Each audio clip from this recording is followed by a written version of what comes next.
Yes, good people. Big up to all of you. I hope you can hear me loud and clear. Welcome back to Chester Perspective. Welcome to another edition of the Blue Morning Show.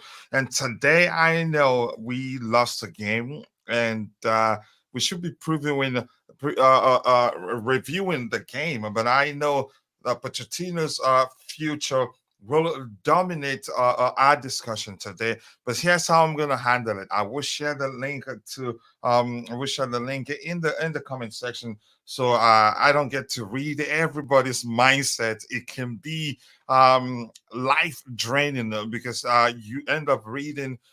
I don't know how else to explain it. It's gonna be crazy, but that's by the way. I hope you're all doing well, and I appreciate you all finding the time to join the show this particular morning. Sit back and relax, and let's get into the show without wasting much of your time.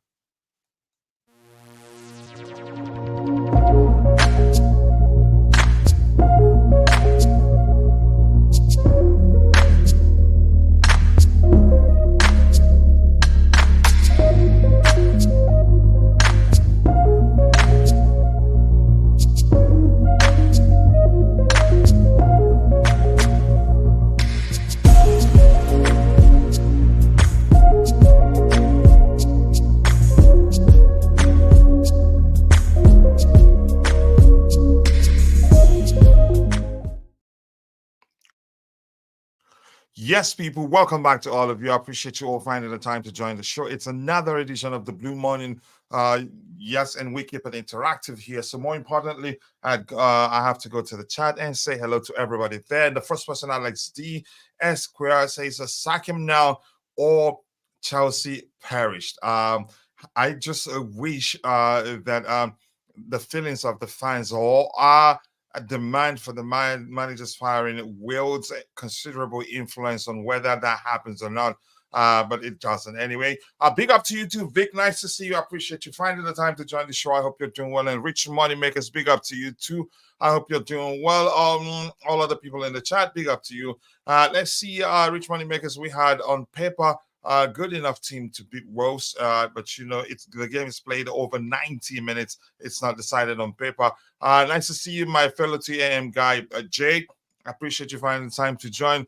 Let's see what else we have here. Keep dropping the likes on the stream, people. The likes do go a long way.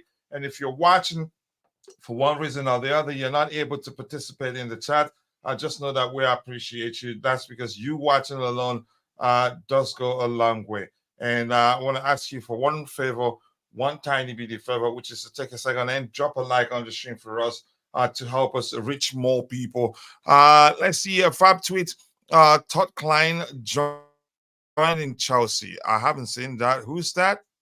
I don't know who that is, but I'll try to check it out in a bit. Let's see. Okay, I'll look at it in a bit. And Jordan Bremen, Brennan, nice to see you. I appreciate you finding the time to join. Yeah, whatever you said at the time, really fab. Just announces the second. Let's see. Keep dropping the likes on the stream. Nice to see you, Constantine Dante. I appreciate you finding the time to join the show. Thank you so much. Wish I could scream your name as I do every time I see you in the chat, but I'm not 100%. I'm just saying hello to Vic there. Did you get a good rest? I did. Rest isn't my issue, right? I just, you can say, yeah, it's important though. Rest is very important. I tried my best. Please go check out this particular video, watch it, and also do drop a like on the stream for me to trigger the YouTube algorithm to get it to push the stream to more people who'd be interested in that rant there. I think you will enjoy it. I usually don't do short videos like that. Yeah, I haven't done anything similar to that for a while now, but I can assure you, you will enjoy it. Drop a like on it for me, and also do share it with people. Yoso Mourinho is in London. Where did you see that? And do you think he's in London because he's going to get the job? Let's see what happens. And a big up to you too, Willie. Nice to see you, Willie. I hope you're doing well. And Jafta, Supreme Court's a good day to you too, brother. I hope you're doing well. I said almost all of this was coming, and now there might be no turning back unless the owners completely reset their strategy. Shameful. I don't think they will reset their strategy. I think they will take some, you can say, corrective measures so that things can get better. Let's see. Keep dropping the likes on the stream. Deborah Malcolm, nice to see you. It's just mediocrity from top to bottom. I'd be shocked if that wasn't the first thing you say. Whenever you join the show, as long as the situation is still the same. I cannot believe CFC owners assigned Pochettino a highly trained Tottenham spy. Wow. I see why I note that's a nice one right there. Let's see anything else to address. Otherwise, I'm going to scroll to the very bottom. I just watched the coach rant. Finally, the Pochettino virus medicine is working. We kept sending you. Yeah, you guys, but you one thing is sure. I won't let you guys drag me to the edge place. You guys will dwell there alone. You're not gonna get me. And good day, Choma. Nice to see you. I hope you're doing well. I'm guessing you're probably or most likely on your way to work, but always nice to see you. I hope you're doing well. Thank you so much for finding the time to join the show. Or maybe just drop a like for us on the stream before you go. Welcome aboard, Coach. Not the H place. Not the H place. Maybe, yeah, if you say the Poch out boss, I'm on. I'm on everything. And I have my luggage too, so that if it means I'd have to stay there for a while, I will stay there. Because I think actually his days are numbered, in my opinion. And we get to discussing that in detail in a bit. That Poch virus is strong. Choma is saying that if Poch is fired, who can do this job? There are managers out there, and I'm quite sure some of them, even if they are engaged right now, if you pay them well, they'd come to you. It's business for all parties involved. Yeah, in my opinion. But let's see what happens there. I think his days are numbered. But again, I have to round that off by saying it. Just my opinion, but signs aren't good for him. Sacking Poch won't help us. Plus, it takes the attention away from how bad the club has been a runner for the last 2 years. If that's going to happen, then I'll take it. And that's because if it happens, it would distract the players too from the fact that they've been struggling. Maybe make it easier for them to regain form. But that's just my opinion anyway. Keep dropping the likes on the stream, people. The likes do go a long way. Let's see what else we have here. Anything else? Just go away, please. Leave me alone this morning. Let's see. Pochettino gave clear warnings about this in preseason, and then fell in line with the yes man disease about a month. I think I don't think it has anything to do. Our performance has anything to do with his you can say ability as a manager. If anything, what was I going to say? Anything? If anything, in all honesty, he's incompetent. Yeah, that's just my opinion anyway. About this preseason in the NFL, yeah, whatever you said there, he too is very poor in a shocking statement in preseason on par with Porter. He said a lot of nonsense, flip-flops. I'm not sure. I would trust him, trust anything he says. No longer carefree. Wherever we may be, we were the famous CFC. Big up, legends. Big up to you too. Nice to see you, Glenn. I hope you're doing well. I appreciate you finding the time to join us this particular morning. Let's see. I actually woke up angry. I didn't get a Poch fired notification. I'm not sure what's going to happen. I have never thought for once Poch was under any pressure. He won't get fired until the end of the season, irrespective of the results. I disagree. That part of your sentence or comment that says irrespective of the results, no, that's because the owners, they've learned the importance of achieving a European place. If they don't, we'd be in serious trouble financially. So I don't think they will sit back and take it however it pans out. No, if things don't change like yesterday, I think he's going to lose his job. It's as simple as that. Keep dropping the likes on the stream, people. The likes do go a long way. Sacking Poch is the way. The players have stopped playing for him and have stopped playing and listening to him. The dressing room has gone to go read Bella's rant on Twitter. But she didn't specifically mention the manager. Chances are, even you could argue that she was just, you could say, calling on the manager to change the structure or change something around for Chelsea to get the win. But that's by the way, we move on from there. Keep dropping the likes on the stream, people. The likes do go a long way. Anyone saw Thiago's wife on Twitter? It's time to change. If you wait any longer, it will be too late. What time did she say that? Was that during the game? I'm not. I didn't know when she posted that. Pochettino will probably maintain his job until the end of the season. I suspect we will win Carabao Cup and use that as an excuse. You guys have to take the wool over your eyes and start pointing it to the owners. Wow. Let's see what else we have here. Keep dropping the likes on the stream, people. The likes do go a long way. Let's see. Dante is in the house. I think some of the players are also not working hard enough. We cannot keep on changing coaches like socks every time. Will it even solve our problems? Here's the thing. I've argued that before, but I've come to the realization, I think, given the body language of the players, I'm not going to go to the extent of saying that did come across to me as if they weren't playing for the manager anymore. I think, yeah, they seem, should I say, would it be correct to say uninterested? Like they didn't want to be there. And once that happens, sometimes it could be a sign of the players, the entirety of the team being of the squad being low on confidence, and that's dangerous. Once it gets to that, there's nothing the manager can do to turn things around. If anything, you see fluctuations of form: win this, lose that, win twice, win three times, or lose three times and win one. No stability at all. Once it gets to that level, the easiest way to solve the problem usually would be to sack the manager, and that's because new manager bounce. It's usually kickstarts the you can say the change you seek. Unfortunately, but for me, and again, I've taken my time to think about it. Also, I do think he's not the man. I've come to realize that, yeah, he's not the man. He will get us. Maybe he will help us stabilize. Again, he will help. You can say nurture the young players, but beyond that, I don't see us. You can say getting to the level we want to be with him. Unfortunately, and I can't believe I'm saying that.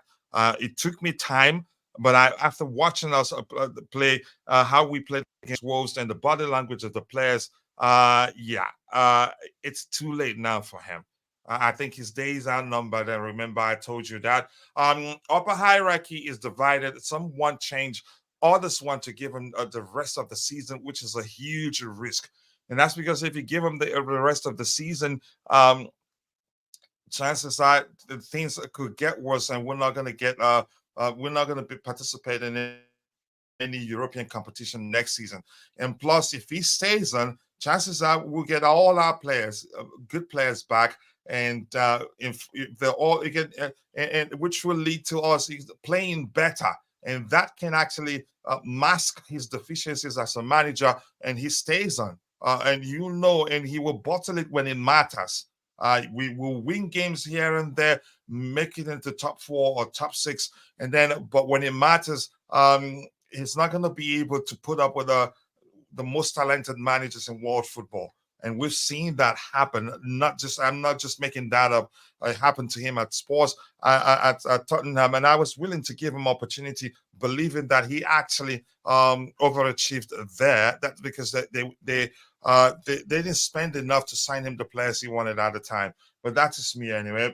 Keep dropping the likes on the stream, people. The likes do go a long way. I've been reading that too online. Thiago Silva's wife, Pulisic's dad. What those two, right? Let's see. Anything else to address here? I want us to get to addressing the items we have lined up. Poch gets sacked after the Villa game. Click this. Big up Unai Emery. We need a proper slapping for the greater good. I don't see it that way. If he wins, I take it. But I'm just going to leave it at his days are numbered. The players are overrated. The players are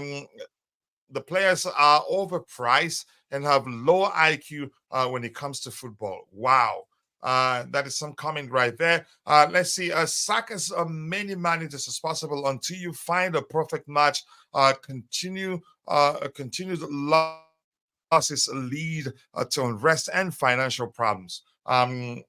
I mean, I'm not sure what to make of that. As much as it sounds like something that would work, I'm not going to do that, and I'm quite sure they're not going. They don't want to do that anyway. We need Jose in time for that final. Tuchel had 4 months to win the Champions League. Give Jose the same 4 months to get top four and trophy. Let me ask you this: do you think he would take the job if offered? If the club offers the job to him? I'm not too sure what to think right now or what to believe. I keep dropping the likes on the stream, people. We are 21 minutes into the show. We have just 19 likes. We should be doing way, way, way better than that, people. The players are not just bad; they are also they are entirely wrong mentality. Even Palmer is happy with how things are going because he is happy for the playtime he lacked at City. I think that's just you speculating. If anything, I'd say we are, you can say, we've piled so much pressure on him, and it just to me at this point, I feel like the pressure is getting to him. Yeah, it just seems as if we're a one-man team now, and Palmer is that man. Roman only had a managerial up here. How do you pronounce that again? Upheavals? I can't pronounce that. But for these new owners, it's entire chaos.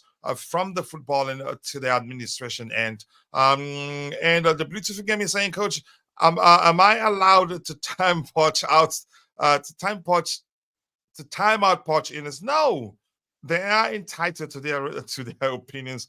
We'll listen. We're here to have a conversation, and if they think would be better off keeping him, let them speak and let you respond.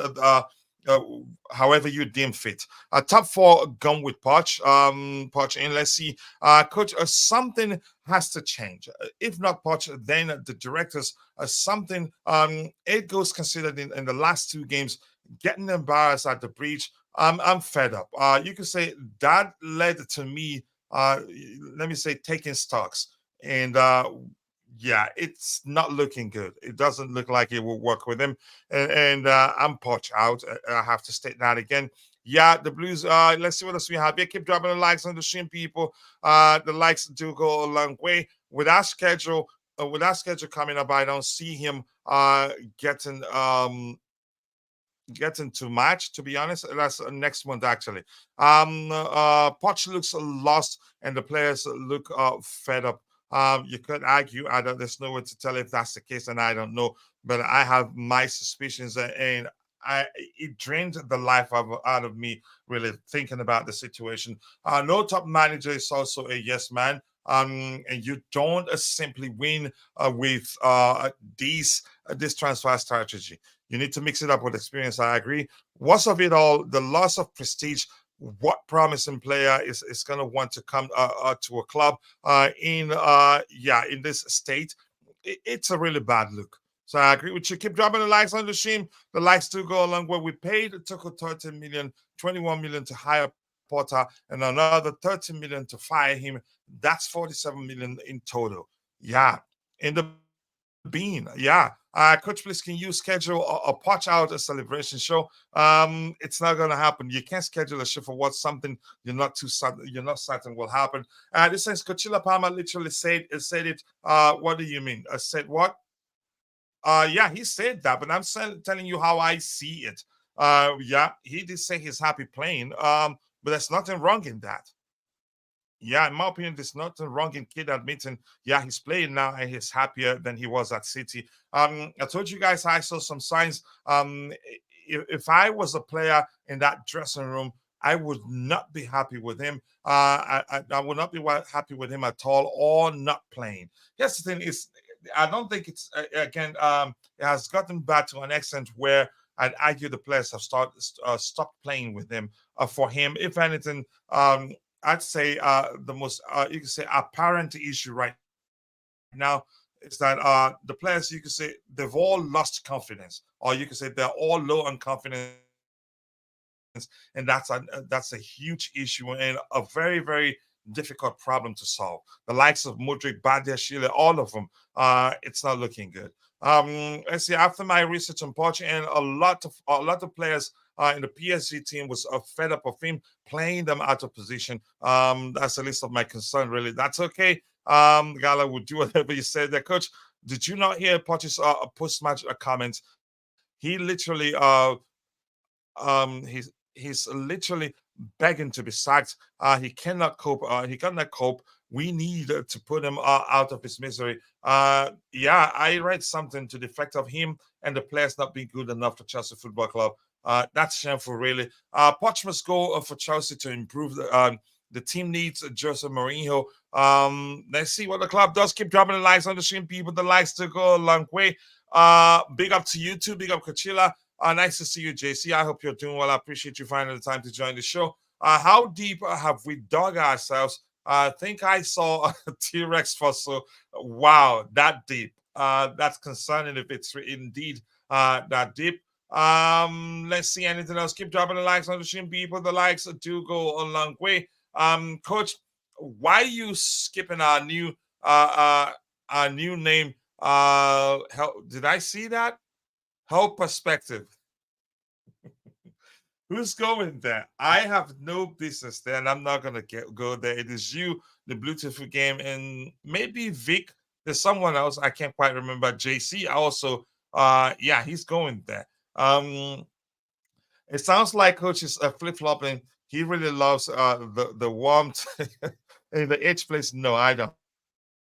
I'm not going there. On a better note, Blues Brothers, Datro Fafana looked good yesterday, and Broya looked decent. Here's the thing. Datro Fafana, I remember arguing that given his numbers at Moldy FC, he's not the sort of player you send out on loan. And you could argue, I think it was stupid to have sent him on loan in the first place because he's that good.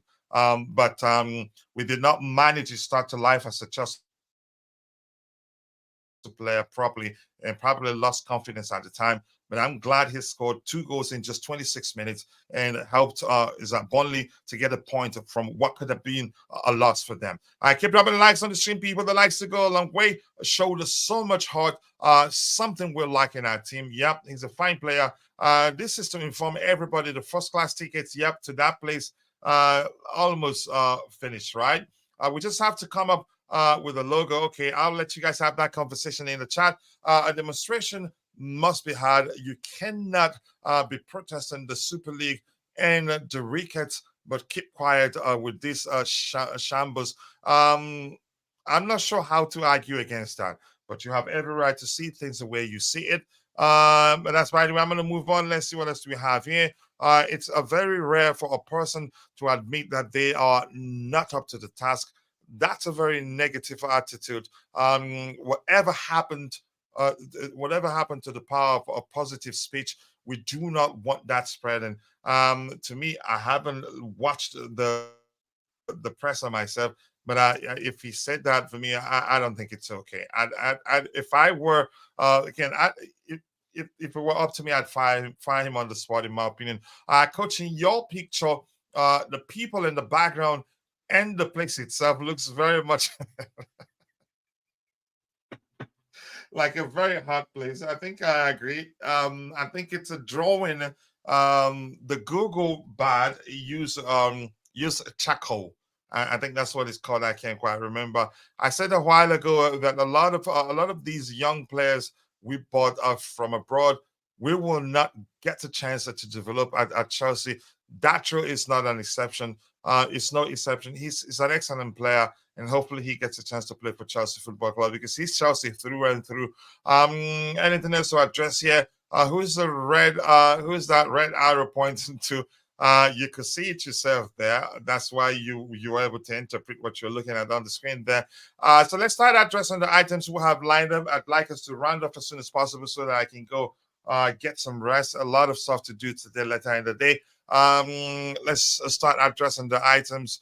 Probably a lot of gossips out there or some reports. Let's see. Yep, that's the first one. This says Mauricio Pochettino is scheduled to hold his pre Aston Villa press conference tomorrow afternoon. I think that's them telling us if we're expecting him to be sacked, if we're expecting that he'd be sacked before morning, that he's not been sacked. That if anything, the club still preparing. You can say he's still preparing for his next duty, press conference duty, and that he's still here. But that's no guarantee, really. But yeah, you see that you fight yourself. Keep dropping the likes on the stream, people. The likes to go along with 22 likes, and we have 33 people watching right now. We definitely can do better than that. Keep dropping the likes on the stream to help us garner more likes. Let's move on to the next item we have lined up here. And if you're watching, if you get any report that you think we should address, please kindly share the link with me via the X DM or Twitter DM. I'd really appreciate that. This is saying that were supporters at the bridge saying they would take Jose Mourinho back in a heartbeat. Mourinho's name was even sung by a small group of the Chelsea fans at the stadium on that day. Do I think the owners can work with Mourinho?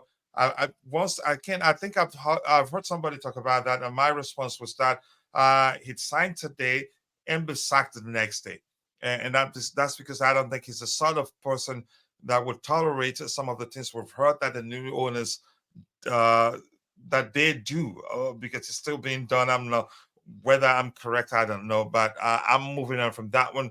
Let's see. People are looking at any chance in the schedule to look for clues. Yep. Let's see. Poch in the press conference said that he thinks that they are not top six team, and that's a low mentality. He shouldn't be saying that, even if he believes that's the case. I don't think he should be saying that, especially in the public. It hasn't happened yet until the season ends, and if we're not in the top six, that's when you can ask him for that. Bro, the owners will try to hold on to Pochettino and hope the Carabao Cup will give him a lifeline like with Poch and that UEFA Champions League game. Potter, so to speak. I'm not too sure what's going to happen, really. I have to be honest with you. Breaking news: H Place FC has appointed Pochettino as their new interim manager until the end of the season. Congratulations to you! You got the job. I don't want it. Thank you. Where's the link, Coach? I've sent the link. The link is in the group, Bobby. You go there and you will see it. Or did I not send it? I didn't hit enter. Apologies. Keep dropping the likes on the stream, people. The likes do go along. We appreciate you all finding the time to join the show. Jose Mourinho. Yeah, keep singing his name. I don't think I have the energy to sing now. Let's see what else we have here. Keep dropping the likes on the stream. Now, Coach Jose knows each place very well. He would sort them out. Okay, I hope he does that. Morning to you, to Chris and David. Nice to see you. I hope you're doing well. I left the game on the 85th minutes. I don't recognize this club. Oh yeah. Okay, let's see what else we have here. Keep dropping the likes on the stream, people. The likes to go a long way. And Bobby says that sadly, Pochettino is not the guy, and Mourinho is too expensive and too short term. Yep, there's a pattern to that. I don't think he's stayed beyond 3 years at all the clubs he's coached. And for the owners, I think that's going to be a huge risk. And at one point, I started thinking maybe he on papers finds a way to get the clubs to fire him and then earn a huge payoff.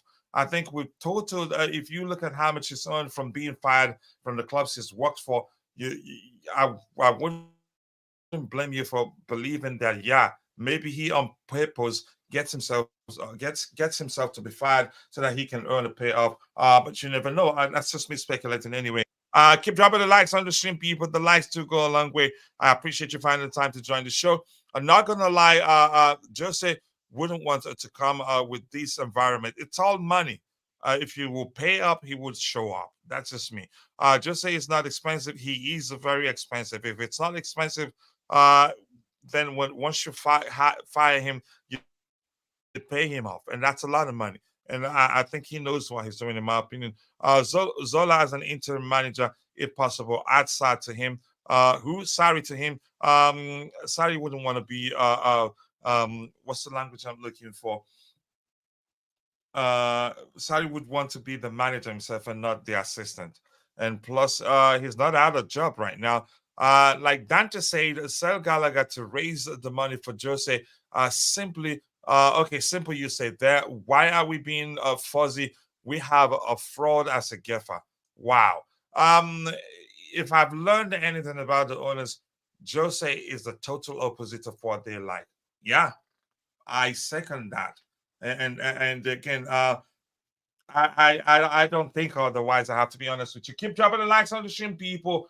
25 likes. We should be doing way better than that. Roger, I'm gonna come to you. Big up to you. I hope you're doing well, and I appreciate you finding the time to join us on the panel here. I'm sure you've heard everything that's been said out there. Let me run through some of them. This is did I go back here? I think I did, and not covering one of them. Yep, this one here. The first item here, Mauricio Pochettino is scheduled for pre-Aston Villa presser, which means he's not been. They're trying. That's their way of telling us, yeah, he's not Yeah. fired. He's allowed the club. And the second one is saying there were supporters at Stamford Bridge saying they will take Jose Mourinho without wasting time. Mourinho's name was even sung by a small portion of the fan base at the stadium on the day. Is this still about Mourinho? Then we get to the subsequent items in a bit. But let's say, Roger, what do you make of the whole thing that's going on right now? For me, I think it's not looking good, in my opinion. I don't know if you're following the story, but let's hear you, Bobby. Roger. It's okay. I've been called worse. Good morning, Coach. Listen, this is not the greatest of days. It's a solemn day, in my opinion, because no matter how you want to say it, we could have played a lot better. You know, there's certain things that we can talk about later, but how shall I put this? You know my logic.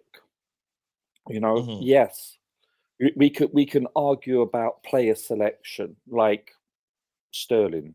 Why is Sterling still getting picked if it's a meritocracy where you pick someone based on merit? But you know, I don't like Sterling, not because I don't like him per se, but because I don't like the way he plays, because he's so inconsistent, he's so technically inept, etc. But then look at the Middlesbrough game when you have Mudryk play his first 6 possessions, he lost the ball. He either passed the ball incorrectly or was muscled off the ball or dispossessed, however you want to term it in the statistical category. He was lost. It was his worst game ever.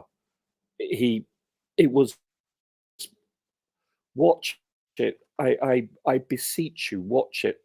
Watch his last few games. Yes, He's then, Roger. Let me lost. just say this quickly. No, Yeah, no, no, no, no. Hold, Casado on hold on the one day. second. Just Yeah. No, I was going to no, say no. Casado Hold on on the one day. second. Yeah, Hold go on. ahead. Mhm. Yeah, please continue. Continue. I was gonna say Casado on the day he was so poor that after the first 15 minutes or so, Yeah. I tweeted, "Please take him off." He Right. looked lost. He was so panicky. He could have, in total, had it not been that we were lucky, lose the ball 3 times, and we would have considered from those again on those 3 occasions. Yeah, Yeah, the first and 3 minutes. again, The first but go 3 ahead with what minutes. you were saying. Yeah, coach, the first 3 minutes, if I'm not mistaken, we lost the ball twice in very, shall we say, dangerous areas, and we were susceptible yet again.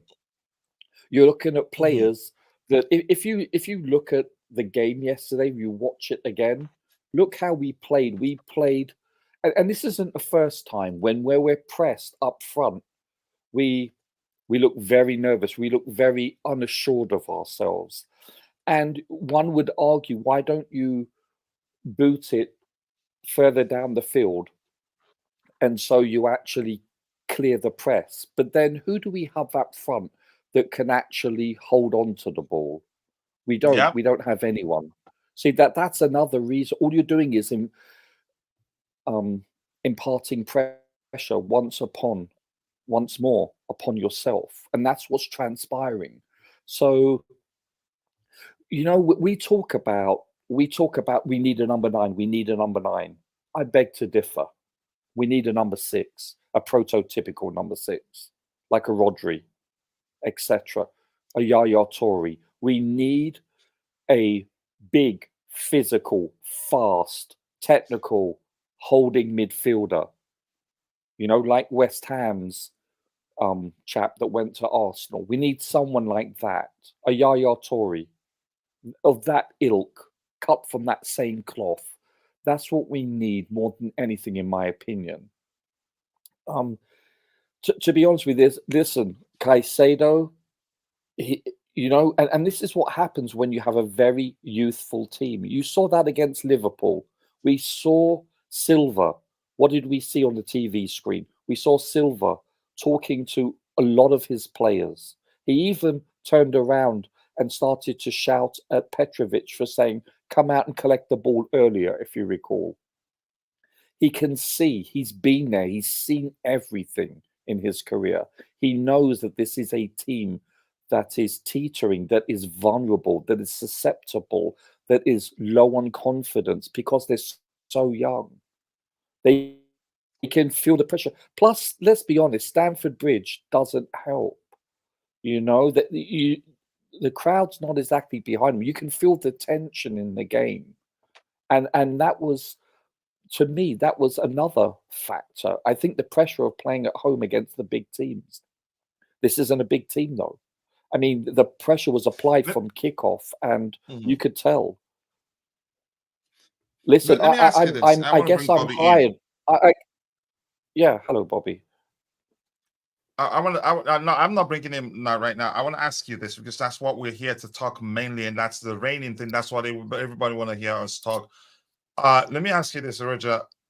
Do you think we should let the manager go, or do you think we should keep him? If you ask me my opinion, I will explain and why I think we should let him go. I think I've seen enough because I've watched the game. Some of the games I had, I think you say I had the strong mindset to watch them over and over again, but I haven't rewatched that of Liverpool, and I'm not sure I'm going to be able to rewatch this one. I think during the games I was able to see things out that you can say that I analyzed. It took my time to analyze before concluding, yeah, I don't think he's the man.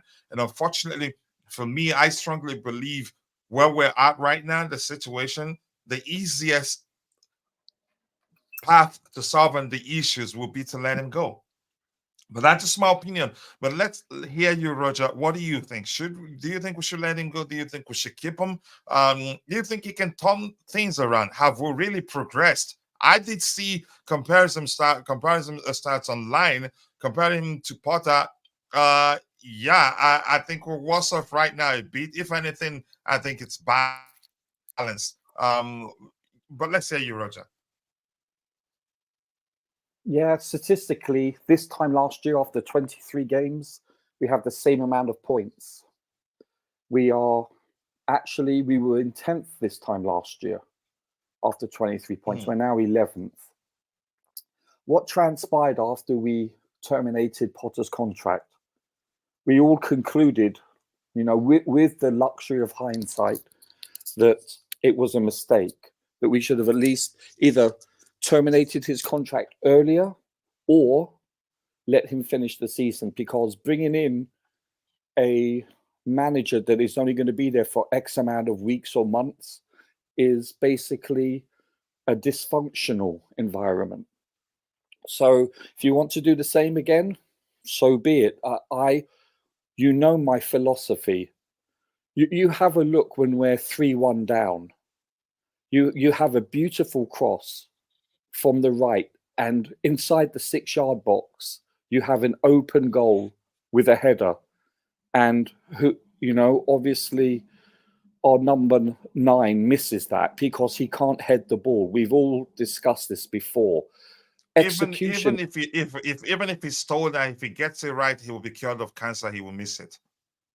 I'm sorry to say that. Yeah, he announced his return. He announced his return with an open goal miss. Go ahead, Roger. Yeah. Sorry about that. Listen, listen. Where are we in the league? We're 11th. And what happens to mid-table teams or teams at the bottom? You get a lot of either unlucky calls or you get a run of play that is against you. They scored 2 goals. One of them is an own goal. Deflections. None of these goals can be blamed on Petrovic. These None. were Yeah. these were, let's be honest, very fortuitous goals. I'm not making excuses. I'm just being honest with the assessment. So you're looking at 50% of their goals scored were jammy. This is what happens. These don't happen to teams that are higher up the table because you get the run of play, and that's what happens. We are where we are for a reason, because we play poor, we've got injuries, we've had bad calls, and we don't get the run of play. That's part and parcel of why teams aren't up the table. It's just a So, what statistic. do you think, because of those reasons you've mentioned, do you think he keeps his job, or do you think the owners? Because there are things we're seeing. If you're following the situation, Yeah, I they am. held a meeting. They held a meeting, and he's under pressure right now. He's under serious pressure, as described from Yeah, again. he's Yeah, go ahead. yeah, he's Yeah, I think the pressure is telling, and I think it was since the end of the Liverpool game. I think that was the first big sign, and this was not the game to follow on. Listen, I'm not saying that he's the answer going forward. All joking aside, Mhm. about, he's going to be my new client. All joking aside, we don't know whether he's going to be the answer, but you have to give him time, in my opinion. And people will say we've given him enough. No, you haven't. You have people like Sir, Man United's bloody manager that didn't win anything. Didn't win the league for his first 6 years. He wouldn't succeed. The greatest manager in Premier League history would not be called that now. He would be fired before he has the ability. I'm not saying Pochettino will be the greatest manager next. I'm just saying afford him the time. This is a very youthful team. But do you think they will do that? I part of me says no. Part of me says we can't afford to fire him and his backroom staff. Over 22 And million would you pounds, say, whatever it is. and would you say we've gotten to that stage where once it's like that, you could say that you could sense it that the end is near. I don't know. Listen, only they, meaning the board, meaning the executives, know this. Well, actually, I shouldn't say the executives. It's going to be the football directors. I believe these people are the ones that pull the trigger. At least I hope so, because of organizational structure. They should be the ones hiring and firing. It shouldn't be the board of directors, but by theory, okay, technically. Obviously, if Bowley and Egbali say he needs to go, then obviously the football directors will then execute their wishes from their superiors. But the reason why these directors are hired is because they are hired to run the show, including hiring, firing, acquisitions and so forth. So it should come from them. Only those two chaps know. It's that simple. We're not party to that. So anything I say is just pure assumption. It's that simple. I don't know how they think. I don't know their mindset. I've never spoken to them. So it's pure speculation. I couldn't answer that question, honestly. Is there a good chance that he's let go before the season's end? If we continue to play like this, there's a strong possibility, no doubt. But I believe, listen, this team has been, and I'm sure Bobby will reinforce this, this team has been riddled with injuries from day one, well, prior to the actual season starting. So he has never been given a fair share per se, a fair shake, I should say. So more than any other team, I think we can safely assume. I'm not sure whether he is the right person, but I think we should give him more time. That's how I feel. Yes, No, I know was there body language? I've been feeling like that for a while too. No, so coach, you bought first class tickets with champagne bucket. Yeah. Let's bring Bobby in. I think he will get deeper and deeper, but let me just get two comments Yeah. here or three. He will get deeper and deeper because we'll have a lot to talk about, and maybe you have your own questions lined up. Bring it on. The mediocrity argument goes out the window when Gallagher plays 90 minutes of every single game. Raheem Sterling too, if you want to go that route. I'm not gonna complain about Sterling because the Mudryk is horrendous. I cannot complain about Palmer first nine because Jackson and Broya are dreadful. The list goes on. Okay, we'll talk about that. And Maya, nice to see you, brother. I hope you're doing well. I appreciate you finding time to join the show. We're paying Poch 19 million, I think. I don't think we're paying them up to 90 million. I think at most, I think 11 something or 12 something. 19, then he'd be one of the top end managers in the whole world. Pep is not actually Pep. Is it Pep? Is it Pep 19 or something? I can't quite remember. Pochettino did take Casado off, and we conceded right after that. But that doesn't mean he should leave him on the pitch because we conceded right after that. He created a beautiful chance, but beyond that, he had an awful day at the office. It's as simple as that. We cannot, because you can say because he created that just beautiful pass. It was a beautiful pass. Yeah, it was excellent. It was delicious, really. And said, yeah, that was fine. No, we shouldn't be operating like that. Also, Paul Winstanley and Lawrence Stewart, they needed to go. Let's see what the club does. My problem with Starling is he hogs the ball and slows down play, holds attacks by cutting back, after which the whole play breaks down and the opposition has a chance to reset or regroup. And he dribbles unnecessarily. Let's see. I'm gonna get a few comments from people that I haven't read their comment there. Then I'll come back to you. Poch, Roger, we won with Jorginho as a 6. We could get into that, but no, right now. Let's see what else we have here. Vic is saying we have Lavia. What are you talking about? You have to wait until 20 to 26 to see Lavia play. I believe we have a capable 6-6 already, but Poch would put them in goal. I think at this point, I'm inclined to believe he doesn't know how to use the talents we have, unfortunately. And that's again, that's one of the factors that led to me saying, you know what? Like who, coach? For instance, listen, for instance, let's say Enzo Fernandez, he's misused them severally when playing him in a number 10 role when he shouldn't. I get it. And on some occasions, he's played them there. That's because we had players out injured, and he had to, you can say, produce a makeshift 11, and we simply play out of position. Yeah. So I don't. Yeah.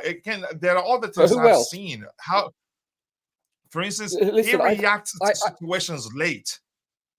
Okay, perhaps I concur with you on that. But I think, as I've said, I'm not making excuses, but a lot of the time his hands have been tied. You're looking at one game out of 31 where there's less than 8 players on the injury list.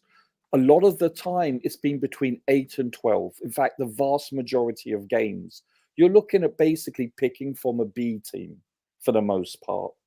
So everything, the show is called Chelsea Perspective.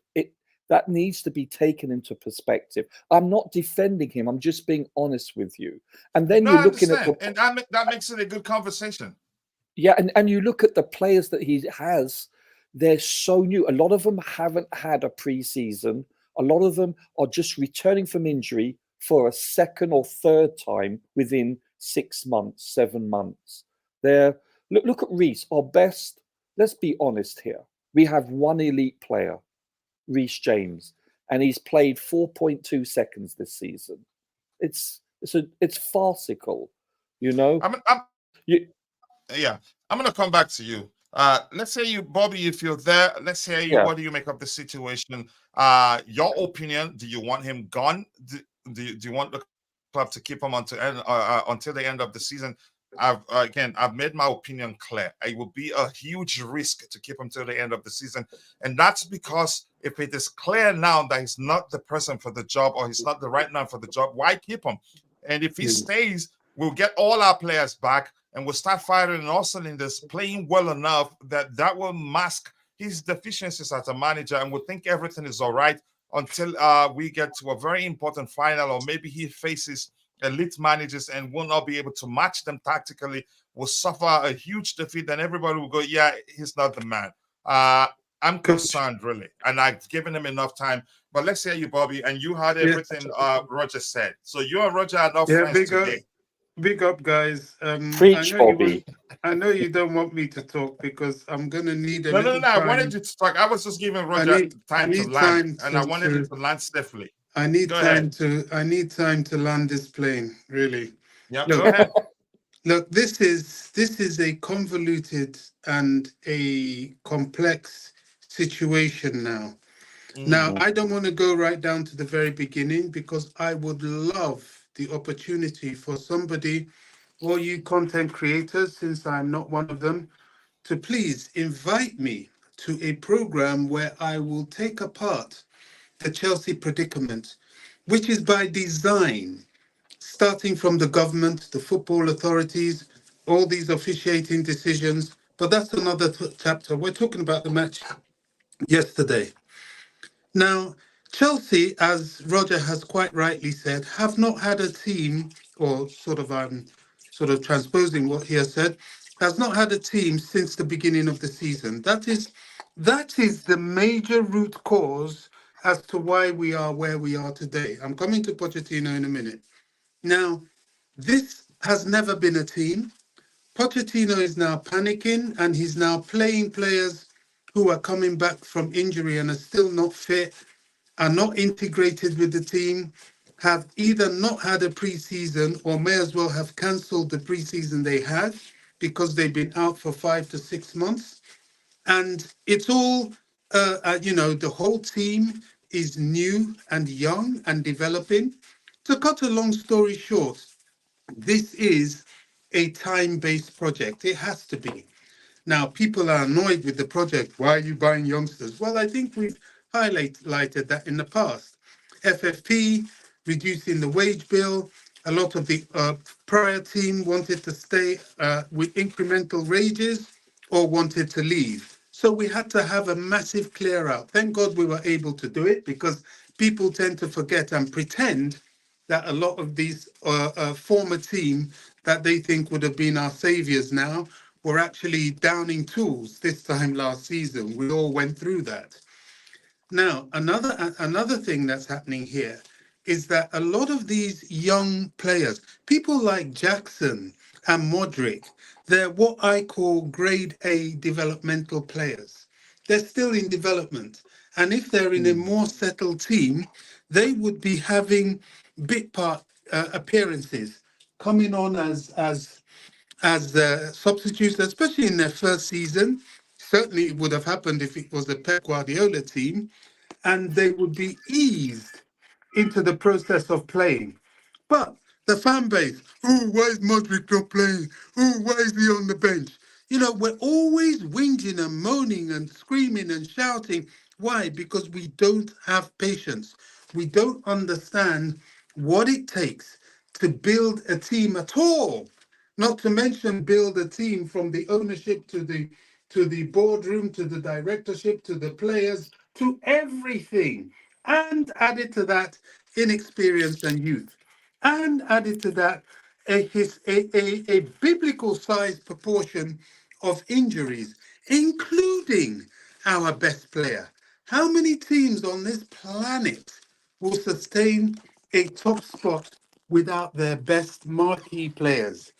It doesn't happen.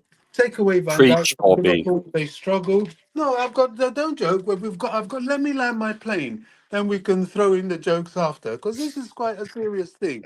I You was know, being serious. it Van, is. It is. Van Dijk, No, do you know why I'm laughing? for Roger Liverpool, is you take him agreeing out. with I'm you still now, landing. and I'm quite I'm sure. still. You're, I'm you're quite sure gonna. you got to the aspect where You're he's not gonna. gonna lie. You're gonna stop me from opening my tires No, no, now, no. Go ahead. Go because ahead, I'm Bobby. I'm coming to waiting. the I'm listening tarmac. to you. Go ahead. Van Dijk, take him away from Liverpool, you see what happened to them. Take Rodri and co out of Man City, you see what happened to them. So this has been partly a litany of unfortunate events that has led Mr. Pochettino to where he is today. Now, coming to Pochettino himself, I never wanted this geezer. I was against him from day one. But in the spirit of fairness, I thought, Bobby, maybe this is your anti-Spurs hat. Well, not maybe, certainly was in great part. Now, why is that? Spurs is a failed team, in my humble opinion. Your culture is very, very much a part of who you are, and you can't change it. It's difficult to change it.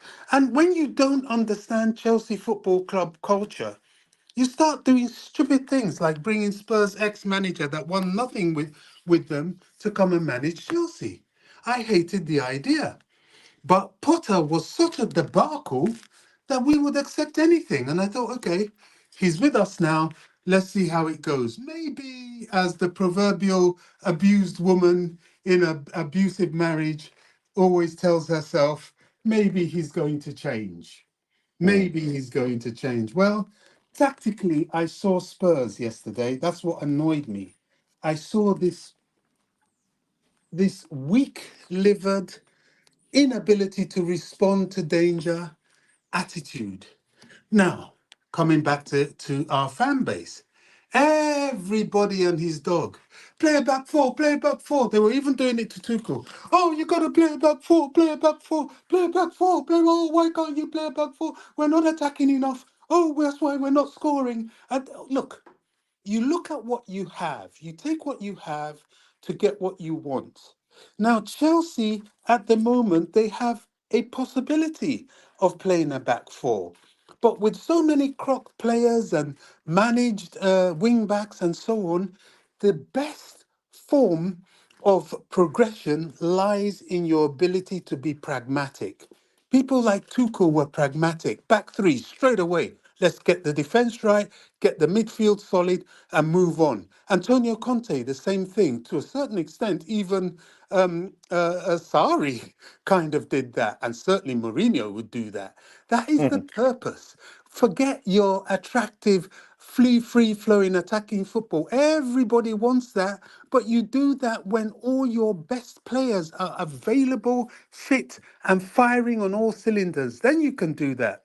People attack Moises Caicedo, who himself is a child. Remember, he's a kid. But people attack him. Look, I saw too many times in that game where Caicedo was surrounded by three Wolves players, just like at Liverpool. He was isolated. Why? Because the midfield was not compact. Why? Because we stuck to a flat back four continuously when this guy should have changed. You change to make yourself solid. Bobby, And be so, specific with the last why. Be specific with the last why. Who Pochettino could have done something to solve well, that. this is what I'm saying. This is what I'm Yeah. saying. That's why I say, No, I'm just saying so you listen, be clear there so that please, Roger know you are not on the same page please. with him on that one. I know you Just want go me to ahead. fight Roger Nice today. try, coach. So, Nice try. so listen, Just my go ahead. plane is coming into almost taxiing now.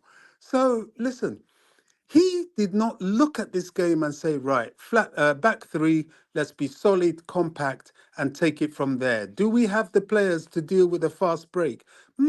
Maybe not, but at least we won't concede. You have to be ready to be boring to win. Jose Mourinho had no problems with doing that. That's why he's so Oh successful. yeah. But Pochettino has this Spurs mentality. It is a weak mentality. Oh well, it's It's going like naive. this. Okay, maybe no grit, no anger, no eye of the tiger. You see Guardiola, look at Klopp, the eye of the tiger. They don't accept losing. That's my problem with Pochettino. Now, what do we do about a problem like Pochettino? If I could take the old Sound of Music song, Roger will probably know what I'm talking about. I'm sure nobody else would because they're not old enough. But um, Mature. mature enough. But look, what do we do about Pochettino? Never wanted him. I have my doubts. But we have to remember football's a funny business. Fergie came to Man United, won nothing for 5 years. He was on the cusp of being sacked, and then suddenly One won an game FA away. Cup. Yeah, won an FA Cup, and the rest is history. Now, Pochettino, I believe he should be lined up for replacement in the summer. Getting rid of him now would be too destabilizing unless he continues a catastrophic path downward that Potter was going. Then we are left with no choice. We have to put in an interim, and the work for a possible replacement should come in. However, there are some lifelines for him. Win the Carling Cup, that's thrown him a lifeline. He's shown, okay, you've won something. And one thing about winning something, it then starts you to be able to win something more. You know, I remember, look at Bobby, I'm not uh, too sure where you stand right now, but I'll let no, you wait, drop. I don't necessarily have to stand anywhere. I'm standing on the side of winning. Let's put it that way. I mean, look at this guy at Arsenal. What Go kept ahead. him in his job was he was winning FA Cups and things along the way, and winning breeds winning. So he bought himself time to build his team. That's what Pochettino needs to do. Why? Because there's not really anybody out there. Jose Mourinho will be too short term and too expensive. Hansi Flick, well, this is a matter of culture. How much of English football culture will he really understand? You know, I think we need to get somebody who has known the British game, who knows what Chelsea is about.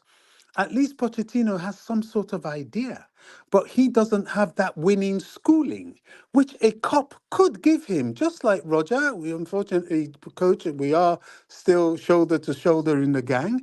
I don't know I whether he know. would. I don't know whether he'll make it or not. It is possible, but to be that, shall I say, reckless and to just fire him. Okay, for who? This is the point. For who? Nagelsmann, he already said no once. He probably will say no twice. And if he comes, will he be the answer? Does he understand the culture of the club? Does he understand the culture of the league? You see, British football or English football is quite unique. You can't come with a continental mentality and play in the Premier League. That's why you end up putting two little guys in midfield. They get beaten up, bullied, pushed the hell out the way, and you wonder why you lose the game. You wonder why they can't do their little tiki taka flair stuff. You have to understand what this is about. You know, there's the physical element, which is huge. There's the tactical elements. Teams study you. Look what happened against Wolves yesterday. We scored. They saw their weakness. Immediately they switched. They went into I think they switched to, is it a four? I think all I noticed was that their midfield, maybe they went to a back three as well, but they seemed to have far more numbers in midfield. That there were five in midfield, we were like two. You know, it was ridiculous. And Pochettino sat there watching. He did nothing. Your ability to switch in game is crucial if you want to be a top English side because everybody susses you out. The media helps the other team, if you're Chelsea, which is another point, to suss you out. And the only way you sustain your invincibility is by being able to change. Okay, you play like this, then you play like this. You're back four, then you're back three, then you're 4-3-3, then you're 4-4-2. All these different permutations. Now back to Pochettino. To be fair to him, he hasn't had the players to exercise much. These players are not used to each other, not to mention, and are not used to him. Maybe he was screaming different instructions from the touchline, but they weren't getting it. Why? Because rehearsals in football takes time. You don't start in the middle of the season to start performing like a team that has been rehearsing and playing since the beginning of the season. I'll repeat that. You don't start in the middle of a season to start trying to perform like a team that has been performing since the beginning of the season. It's just not possible. You know, it's just not possible. I don't think Nkunku was particularly fit yesterday in terms of match fitness. It takes time. Look at the errors he was making on the ball. It was telling. You know, he wasn't nervous. He's too experienced for that. but he just wasn't rehearsed enough. He's just coming back. Chilwell, well, I don't know. You know, we've got to really sort out that left back situation because a lot of the breaks and the problems that we were having were coming from him. But having said all that, and taking all these somewhat mitigating circumstances into consideration, they were quite fortuitous with at least two of their goals. They were lucky, let's put it that way. But, you know, sometimes you earn your luck. You have to be there to get your luck. So, to summarize and end the story, we have to wait and see. This is a waiting program, it is a patience program, it is a time based program. Pochettino, I believe, will be in his job till the end of the season. I believe he's going to be a win some, you lose some kind of guy till the end of the season. I think we'll probably end up a mid-table situation, which will not be acceptable. And if he doesn't win a cup, he's gone. Here's what I'm going to say. Then I'll give those in the chat the microphone. And we have a lot to talk about, and we still have again an hour or so, and around an hour and a half to go. What I'm going to say is this: we did say the same thing when Potter was still at Chelsea. We did say, yeah, he's finishes the season, and I thought that Yes, was we going to be the did. case. But just But as I said until earlier, I yeah, said if he can finish the season, if he doesn't go on a downward spiral like he's heading at the moment. Potter went on a downward spiral. We were going to relegation if he had been there. No trophies, a relegation dogfight, and believe me, with those players, that would have been relegation because they're not used to it and they're not up for it. Now, if Pochettino starts to give signals of that, we have to do the same thing. Get him out, get John Terry in. You know what I mean? Just do something as an interim and maybe keep John Terry in the coaching staff if you get another manager. That's the point. But if Poch continues like he's been all season, win some, lose some, and then, hey, presto, wins a trophy, to me, he's bought himself some time because he needs a fit squad to work with. And you and I both know that football often makes heroes out of plebs, you know, out of paupers. And we use the Alex Ferguson example. Even Unai Emery, he came to Arsenal. He was a disaster. Look what he's doing at Aston Villa now. So football's a funny sport, and sometimes time, evolution, and the right equipment turns a bad coach into a world beater. here's something I'm going to say. I think times have changed. We have FFP. We need to bring in money by making it into Europe and all that. I think the owners will consider all those, all again, consider all these things, and then after that, if they again, if they look at it and feel like Pochettino isn't going to help them achieve a European place, I think they're going to let him go, and it's So not looking good for him.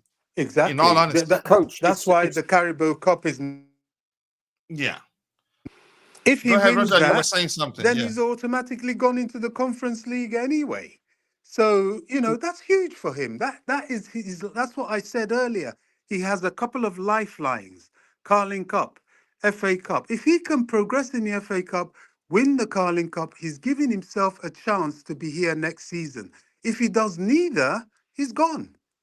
I think that those are his lifelines. If he does neither, then they need to go and start looking for somebody. And who that person is, I have no idea. But one thing I do know is not Jose Mourinho.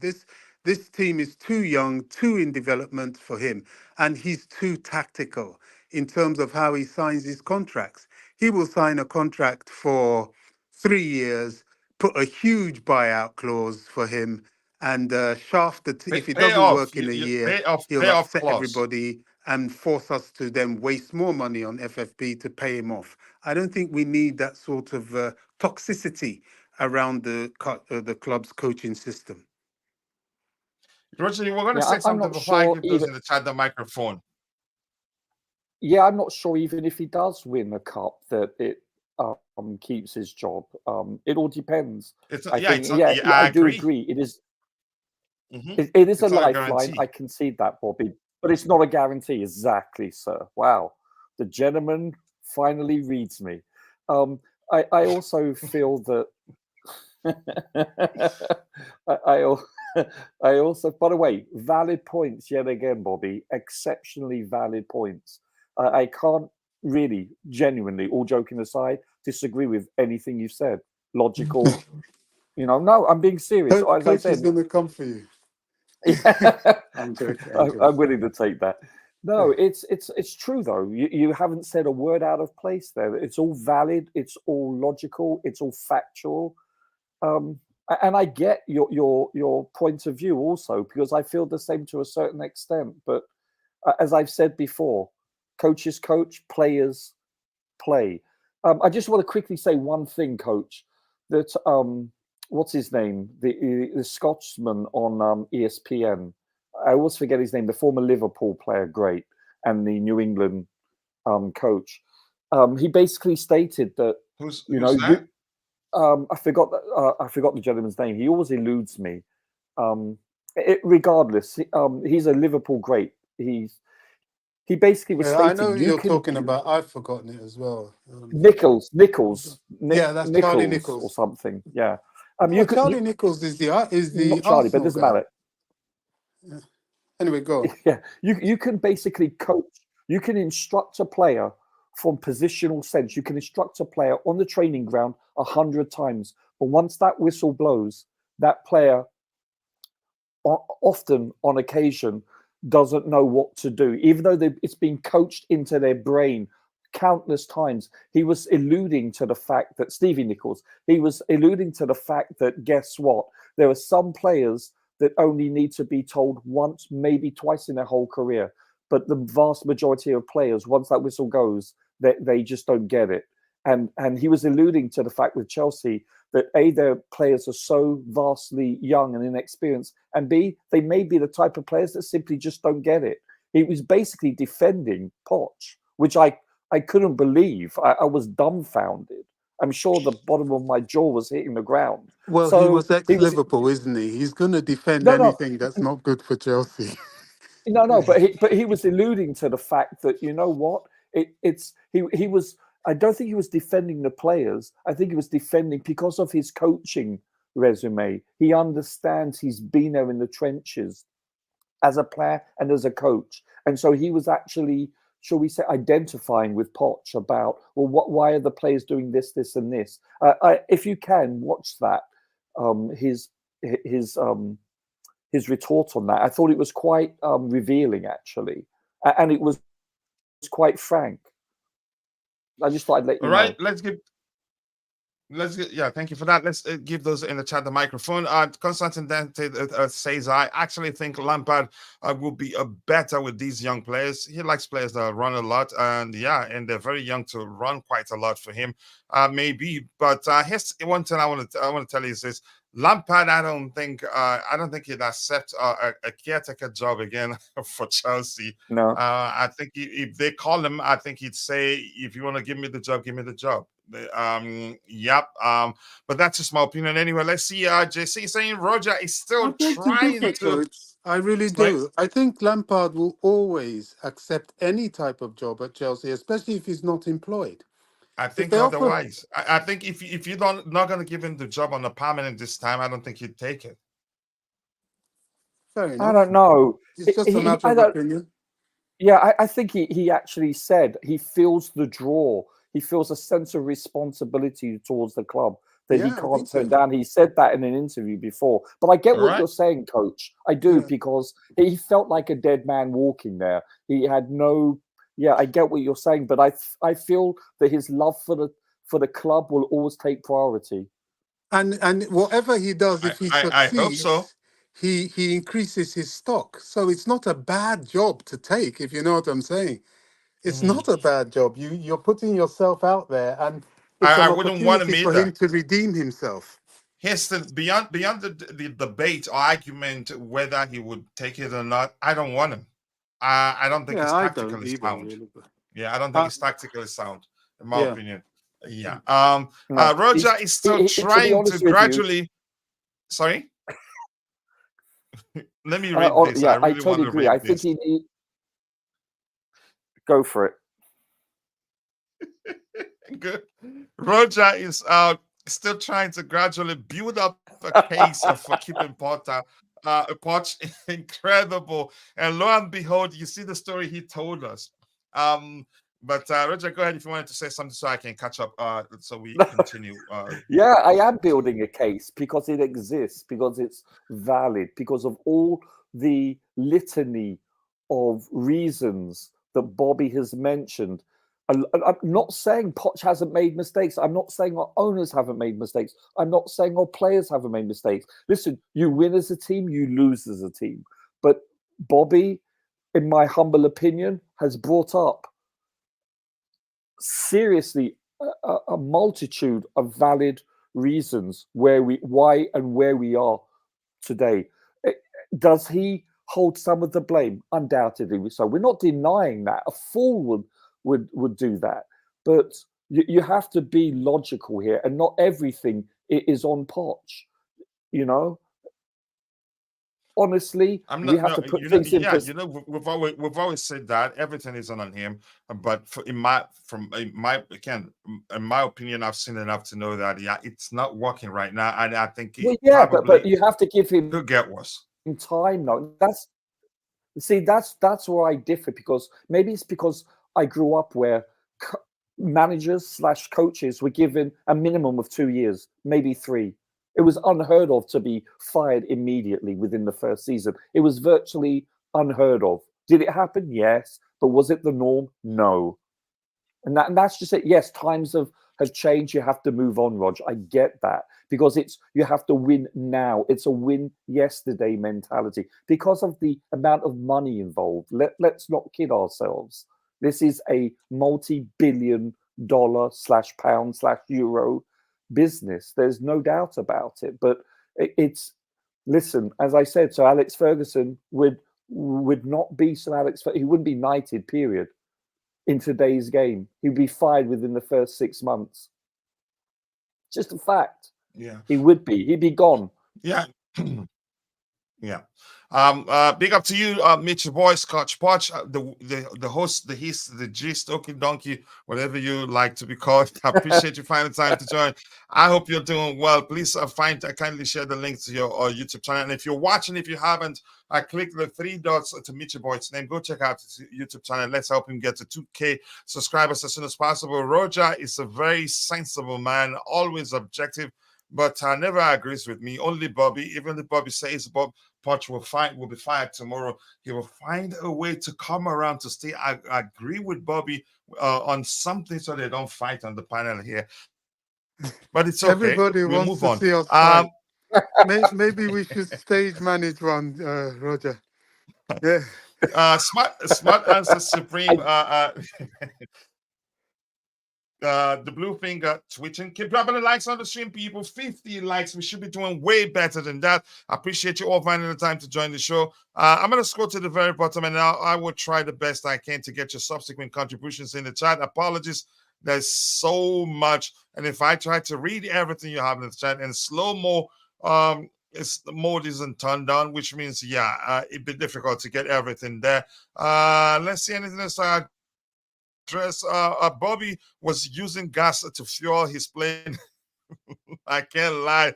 Let's see what else we have here. Logic doesn't take one path. Okay, let's see. I think we should go back to 3 in defense. Let's see what the manager does. And you see, he's saying, and coaches were earning £200 per month at the time. Now, I think the owners will also consider whether if they keep him again, or they'd be better off paying him off and getting someone else with new manager bounce and everything doing better. I don't know.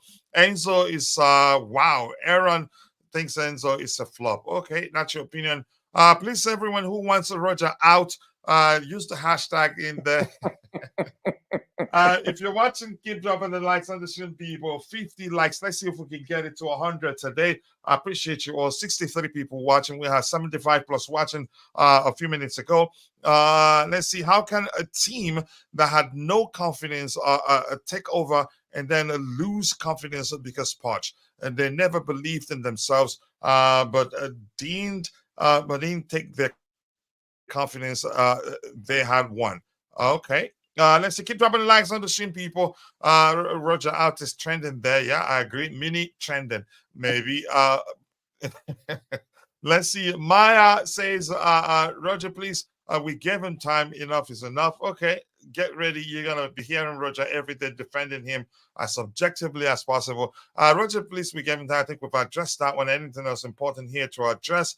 Let's see.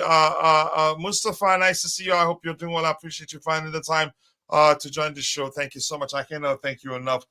Roger, let me ask you this. I think we have a confidence issue, and that's when it gets dangerous. And I'm quite sure you've heard me before talk about how I think, how my biggest fear is that low confidence could set in, and once that happens, it's usually difficult to address. And it looks like I don't know whether to say it's setting in now or whether it's it has already. You could say it has it's done setting in and it's settled. So let's see how you, Roger. Yeah. No, What's killing you, JC? Please calm down. You will speak. No, yeah, I was smiling. I was just laughing. Okay. I totally agree. There is a confidence, and that's very symptomatic when you have a youthful, inexperienced team. When things don't go your way and you don't get the rub of the green, this is what happens. You lose confidence. Your head drops. This happens to good teams, in big games. You see that, let alone very youthful teams. So that's to be expected. That's par for the course. And just I want to say something very quickly. Two things. Mm-hmm. I'll go down in the third, Bobby. Okay, you and I, no problem. Also, it's not FFP, coach. We're not in Europe. It's irrelevant. It's basically PSR.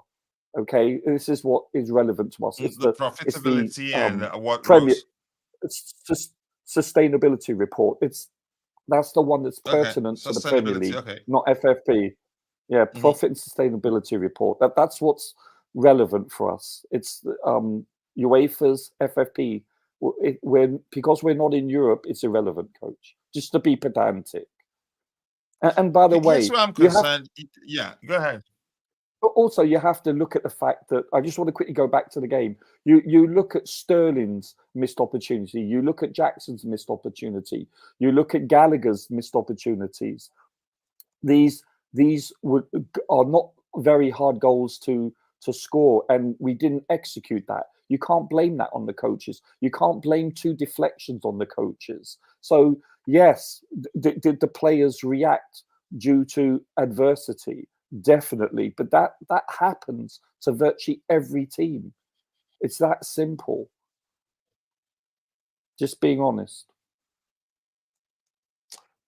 Yeah. I'll come back to you. Okay, JC, let's hear you. You're there. You have the microphone. Let's hear Hello, you. JC. Hello, everybody. Hi, Roger. Big up to you. Yeah. Hi, Bobby. Hello. It was fun listening to you. Definitely, valid point. I agree. You made a lot of valid points, and definitely, I mean, if I have to argue, what are the reasons for keeping Poch? Those are the arguments, and it's not because like for something which Poch has done. It's all the arguments were for the benefit of us, just to be realizing that we do not end up in total mess. So maybe we should keep him. But none of those reasons were for the point Poch is doing fantastic or he has shown something that he can do fantastic. He's shown rubbish everything.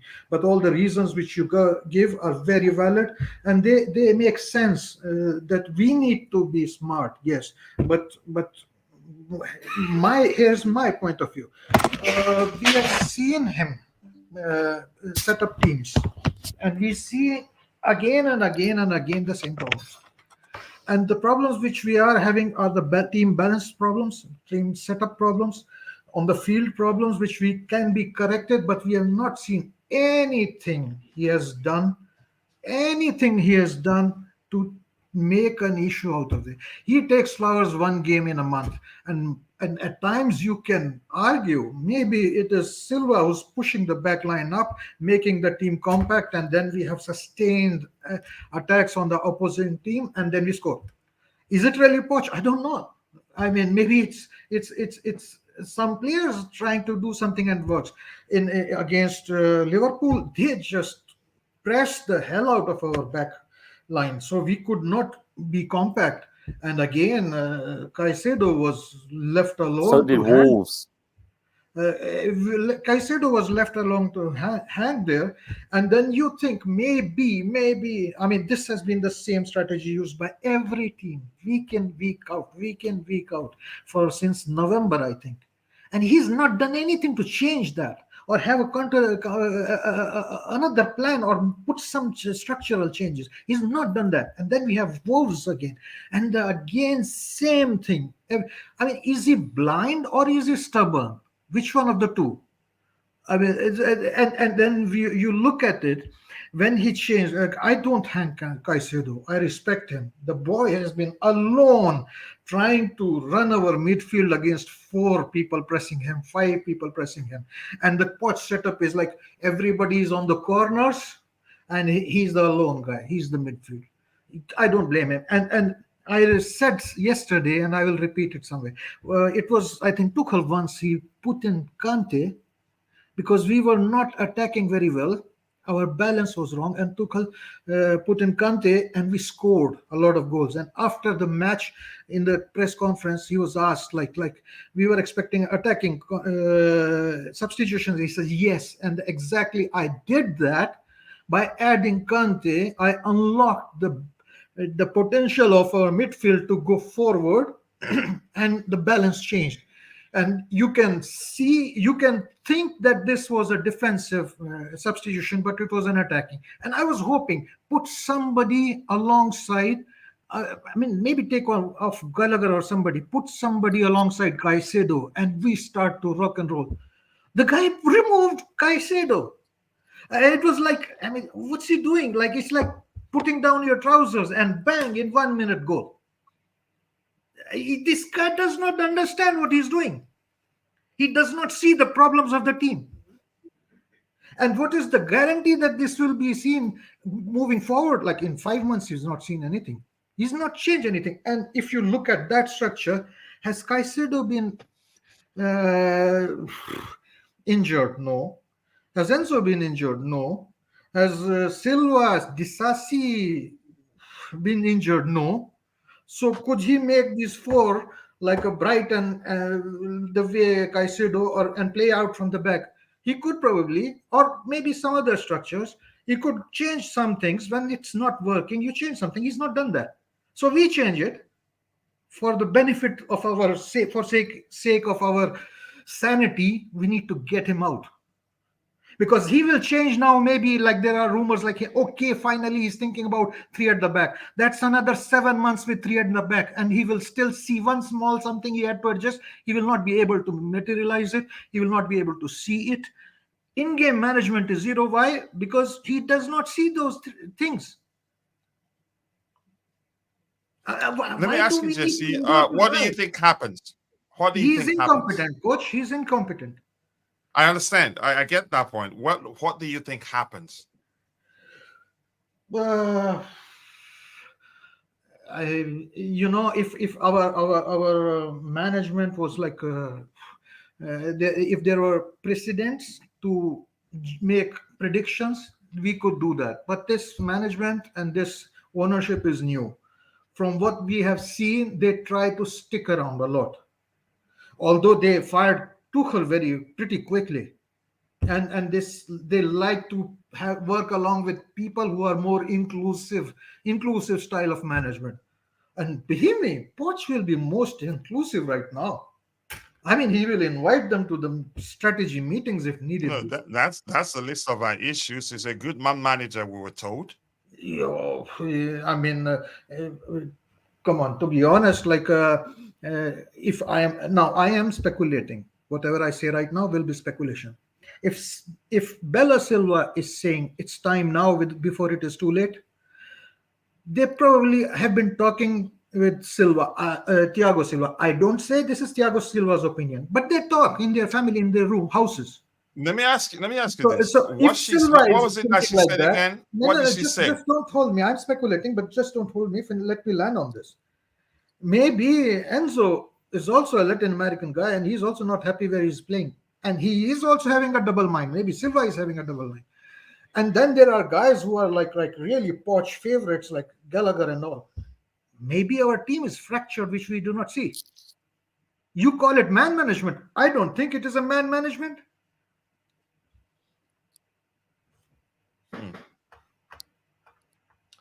Right. Let's give those in the chat the microphone. We have Constantine Dante saying players who are looking at the bench, asking for instructions. I'm guessing that's what you're saying there. A billion spent and we're still mid-table. There's an Aaron claim Jets. Aaron, as somebody would call it. My question is, why is Poch chilling like Pep on the bench as if he had won trophies already? I mean, Klopp and Pep are never on the bench. Okay, that's the list of my concerns right now. JC's build up, lay up. I saw that one too.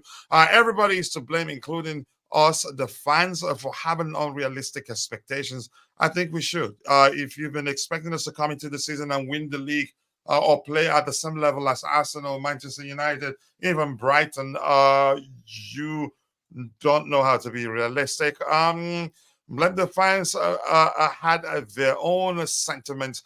They just want to see commitment. And they have the right to do that. The Todd Klein news coming as commercial chief is all you need to understand about how this club works in the PR machine.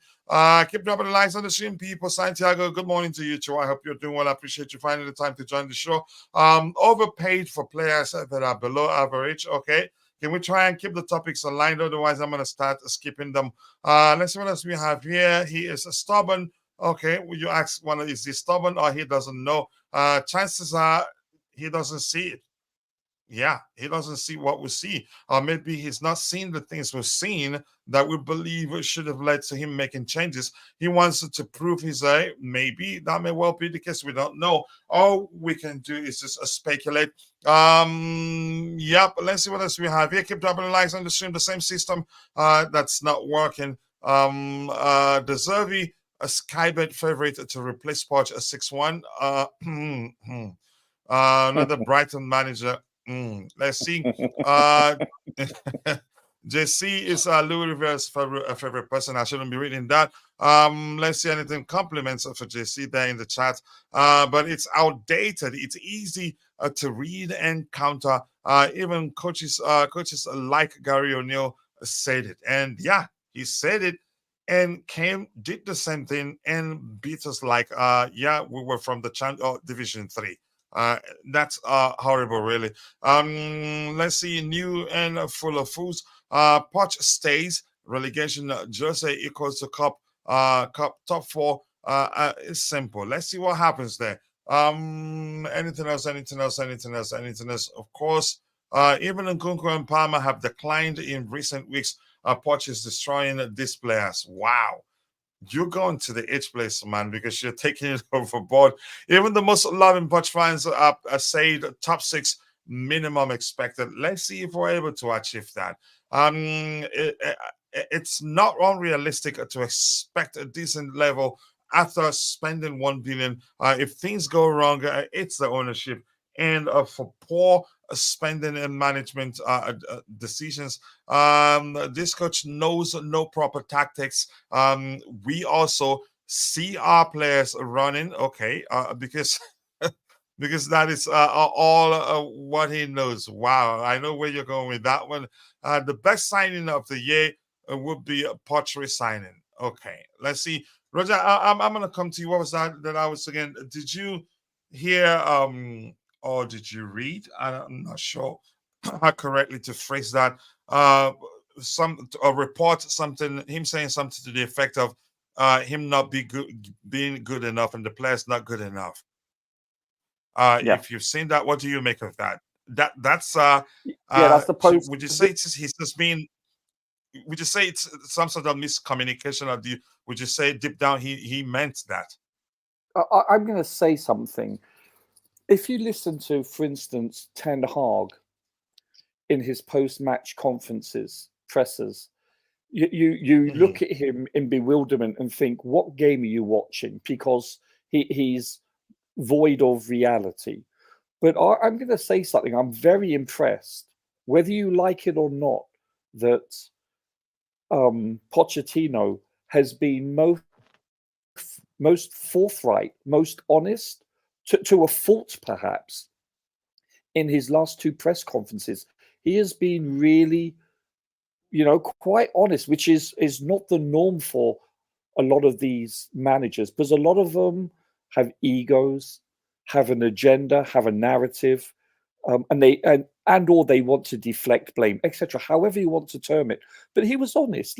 Listen, he basically stated we are where we are in the table, is what he's saying, and he's right about that. He also said he is to blame, as are many people. He included himself, said yes, he hasn't been good enough. He was honest. And by the way, it was sincere. It wasn't, when you get these half-baked bloody comments that you can tell are just read from a multitude of just drawing the company line kind of ethos. That wasn't that at all. It was an honest and sincere, evaluation. So how do you think the owners will see that? You know what? I'm not sure. I don't know them personally. They could look at it, or they could construe it in two ways. They can say this man is a defeatist, perhaps, or this man is honest, and we welcome that. So I couldn't tell you. I don't know them. You're asking me to assume or to determine someone's opinion based on people I don't know, Coach. I'm being honest with you. I look at it. You can speculate. Yeah. Listen, as far as I know, in the States, it doesn't go down as well as maybe in Europe, because they're more rah-rah. They're more about perception than reality in a lot of ways.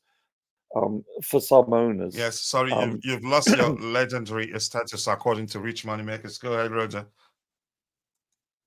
Yeah, but I'm being honest here. It's I understand. No. He's just serious. kidding. I know. Yeah, go ahead. But Coach, Roger first is an attorney. But let's be serious here. It's like, as I said, has he made errors?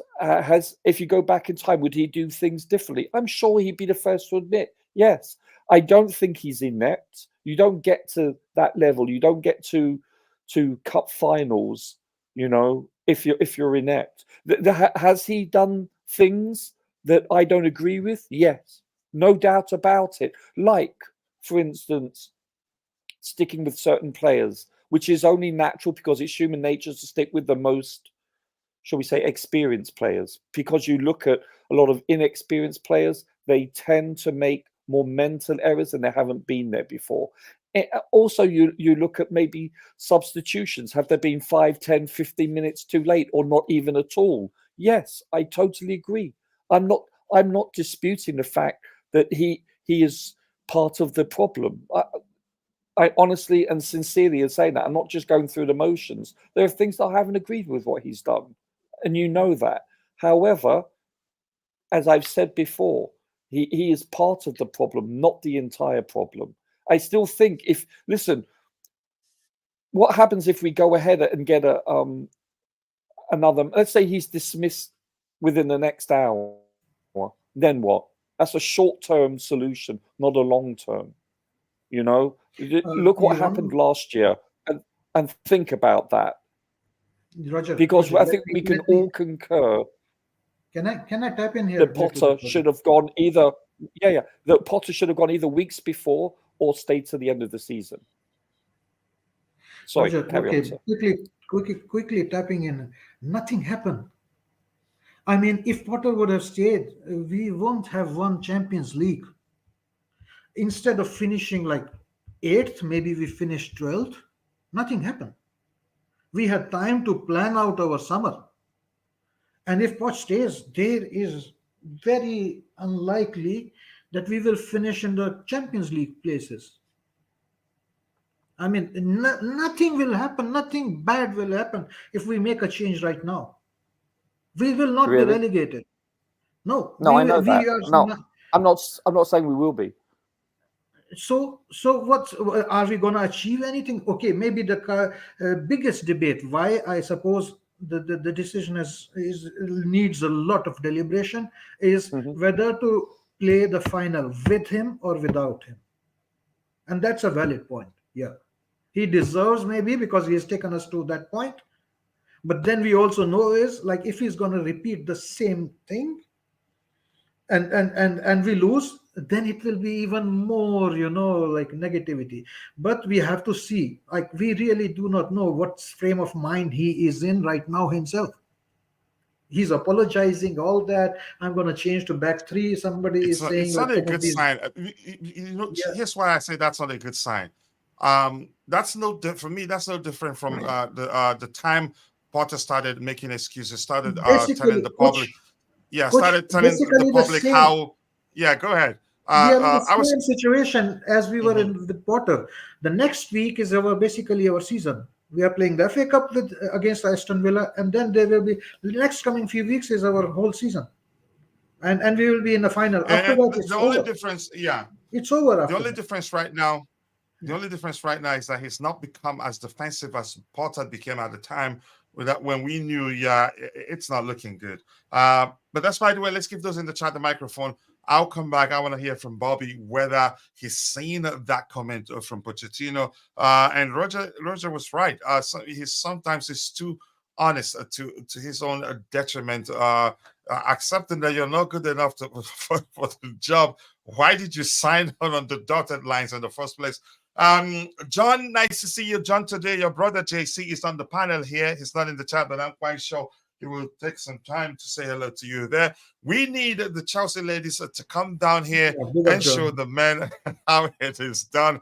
But John, more importantly, nice to see you. I appreciate you finding time to join. JC was the one who was speaking. Just ignore all the honors. You all the others, you're going to this place. That H place, you know it. Yeah, I get it. What his gang is praising him in the chat. They know I don't like him. Tuchel didn't take 6 months to come out honest. If he got it wrong, he knew it by the time of the post game press conference, so to speak. Let's say anything else.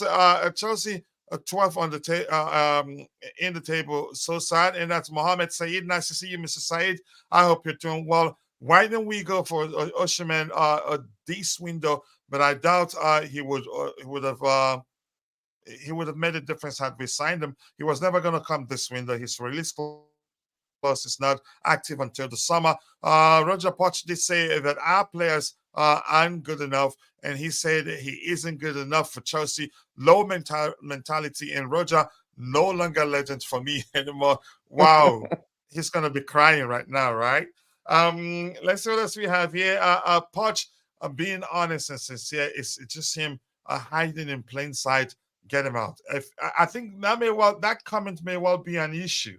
In all honesty, let's assume the board, they are contemplating what to do. If one of them brings that up, I think that could work against them. But that's just me speculating. Chances are he'd come out tomorrow and say they misunderstood what he said.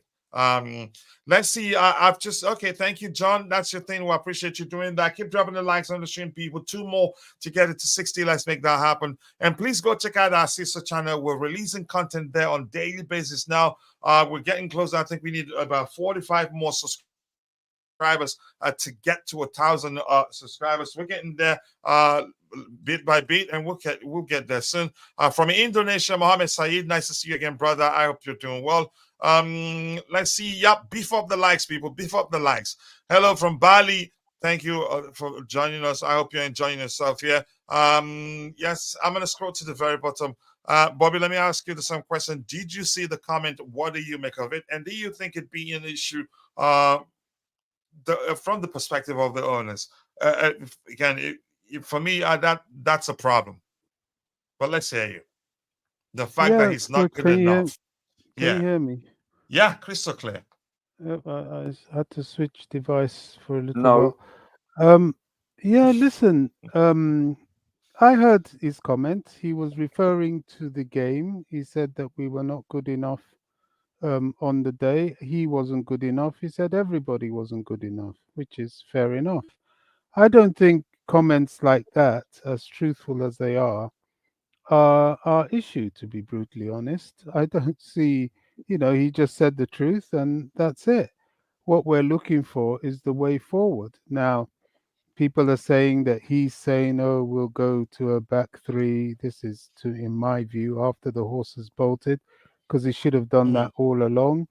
JC rightfully mentioned to the fact that it's so easy to press Chelsea. Yeah, it's easy to press Chelsea because we're playing a flat back four and playing with just two in midfield. So there's acres of space. You can press anywhere, as was shown yesterday. Why Caicedo looked so bad? He had nobody with him.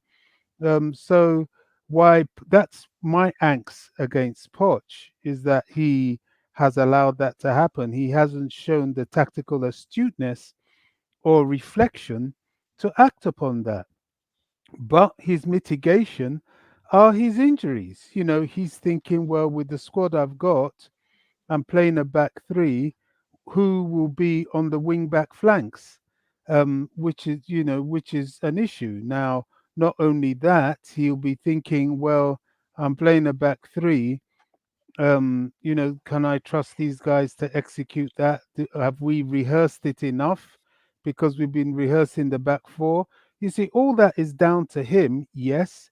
But when you spend most of your training time actually trying to get players back fit, and by that I mean match fit, those that are not on the injury table, then it's no surprise that you're struggling with your tactical formation.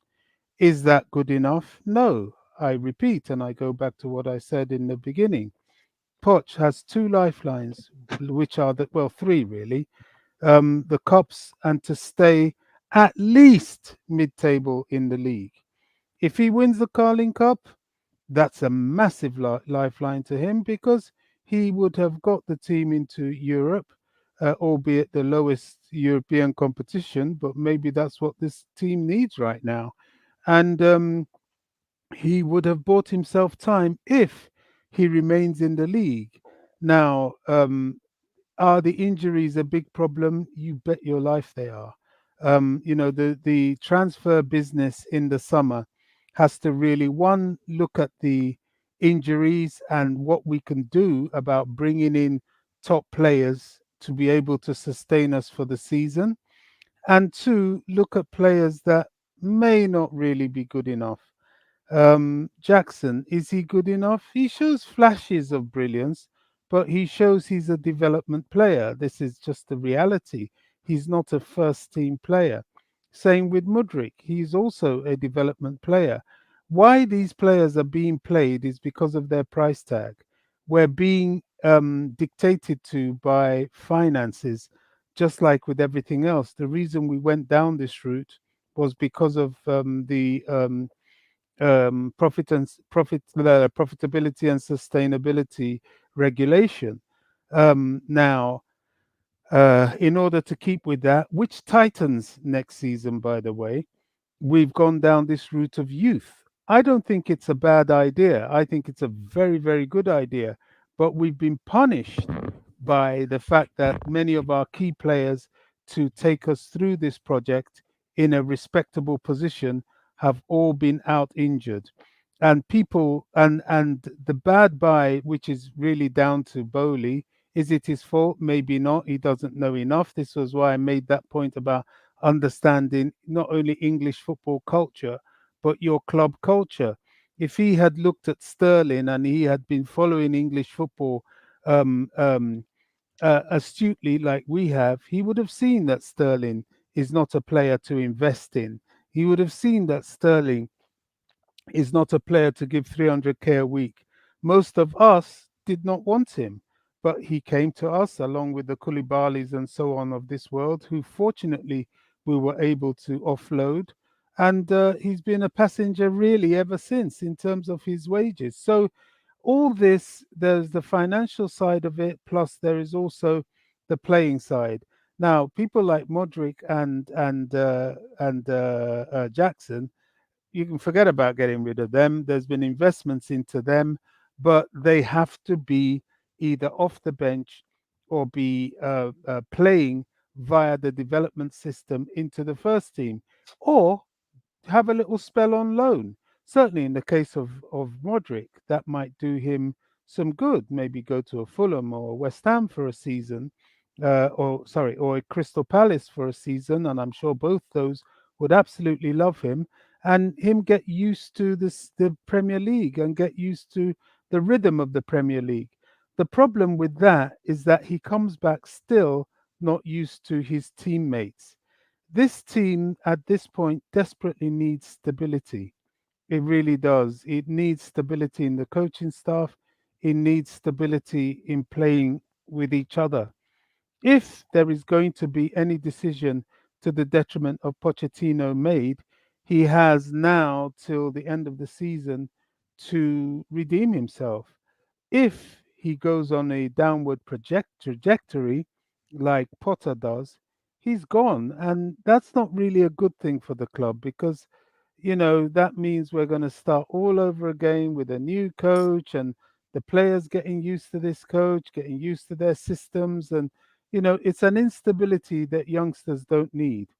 So we're in a bit of a predicament, where we have to hope against hope that Poch turns a corner.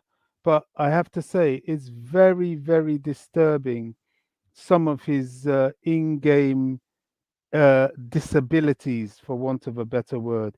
You don't really see him Wow. being able to take a game by the scruff of the neck, especially when he's on the back foot. He's not good at recovering, and that really concerns me, because that is fundamental to any team going forward. And if we have to change, who are we looking at? The Leipzig guy, who was a Liverpool midfielder, possibly. At least he understands the Premier League, and he was at Real Madrid. He's a winner. As a player, is he able to deal with the hurly-burly and the tactical intensity of the Premier League? I have my doubts. German league and the Premier League are two entirely different kettles of fish. Even the Premier League had people like Tuchel, as great as he was. Towards the end of his tenure, he was getting slightly exposed. This is a tough league. You've got to be really able to invent and reinvent yourself over and over and over again. Just ask Jurgen Klopp. Part of the reason why he's probably leaving at the end of the season is because he's exhausted with the pace and the reinvention demand on a coach in a highly competitive league. So this is the dilemma we find ourselves. I have to hope that Poch himself can turn a corner, as well as his team. But he has some key games coming up, starting with Wednesday. Yep. Thank you so much. I appreciate you. Roger, just this one quickly from Constantine Dante. Let me hear what you have to say, then I'll go to Lenfil. This says if we change now, we would actually get a boost. Is it guaranteed? I'm quite sure he's talking about maybe new manager bounce that will give you a little bit push. But beyond that, it's not guaranteed that beyond that everything else will fall into place. But let's hear you. Yeah, at best, it's a short-term bounce, but there's no guarantee that will transpire. There's no guarantee. Did we even get that under Potter? Or Frank? Well, technically, points-wise, we did with Potter. Worse. Yeah, but technically, we were winning games. Yeah, but we were playing poorly. If you remember, our first 10 games, we were horrible. Yeah. So that's a misleading. It's a misnomer in that regard. Listen, is it possible? Yes. Listen, we could get manager A tomorrow, and he could turn the ship around, and we could end up being top 4, etc., etc. Is it likely? No, because of the propensity of injuries that this team seems to endlessly endure, but more importantly, this is a team that is void of leadership all over the pitch. Let's be honest here. And we don't have players in their prime. They're not technically astute. They have a lot to learn. This is a long-term project. And if you can't accept that, then, go support Man United.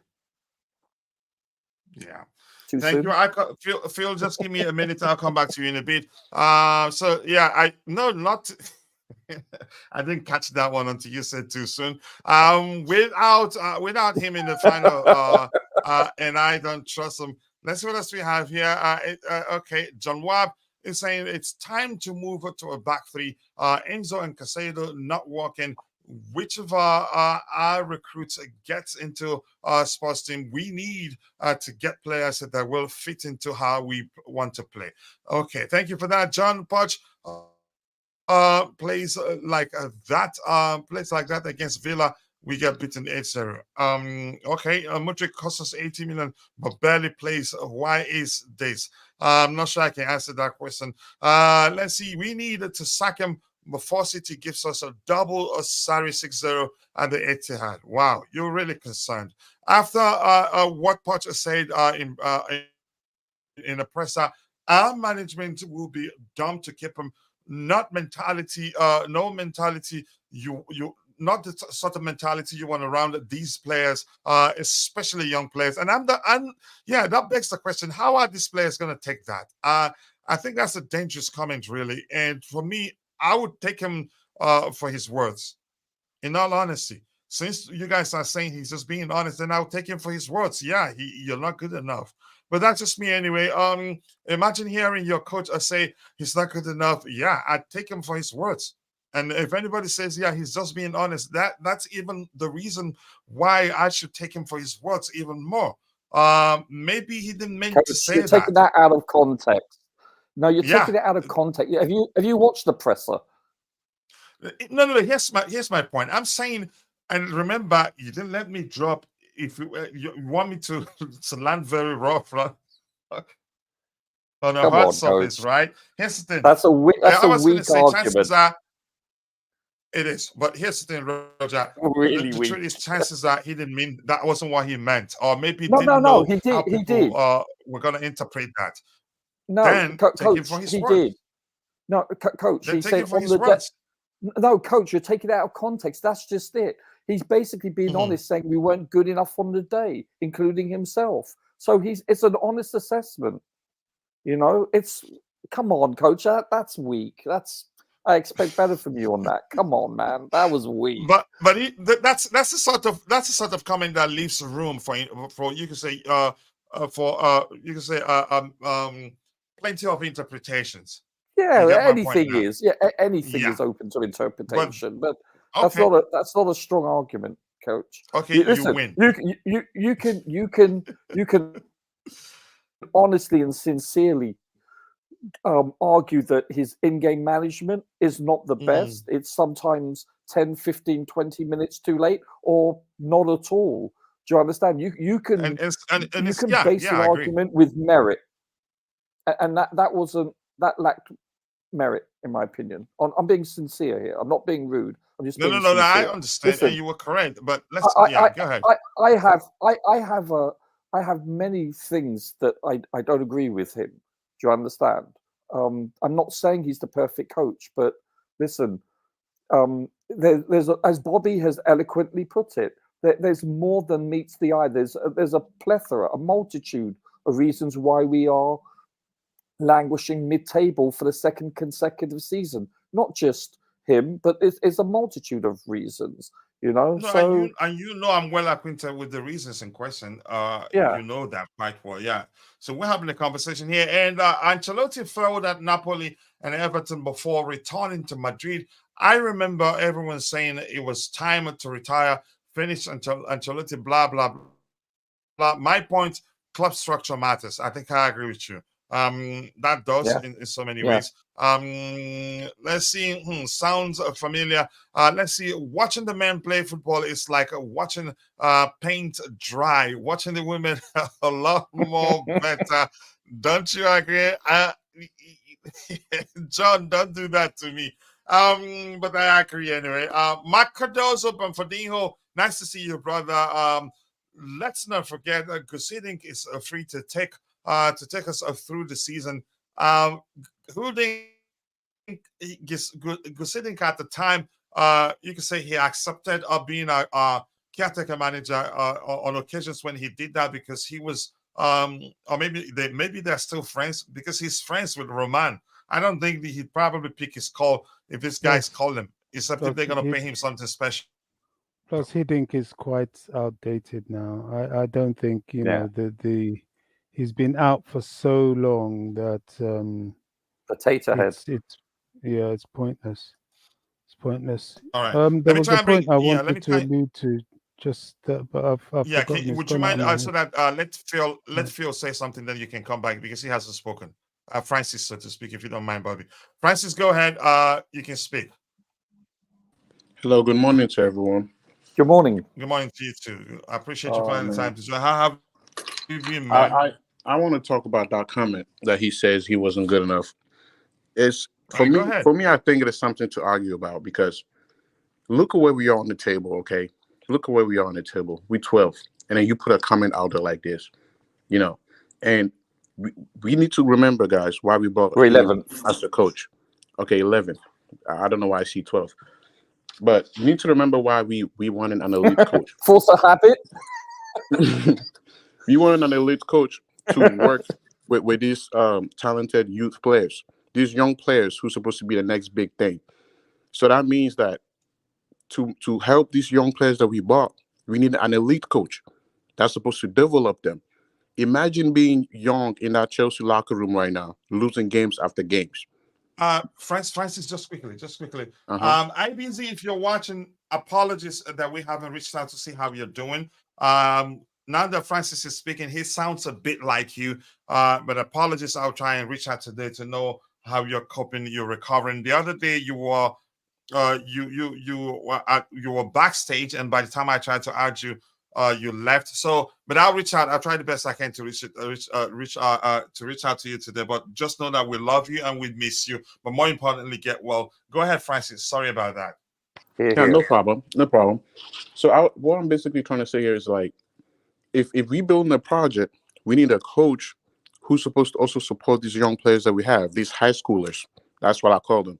These high schoolers that the board. And I agree. The board brought into the Premier League and give a coach a big tax to say something like win the Premier League with these high schoolers. But at least we know we have high schoolers.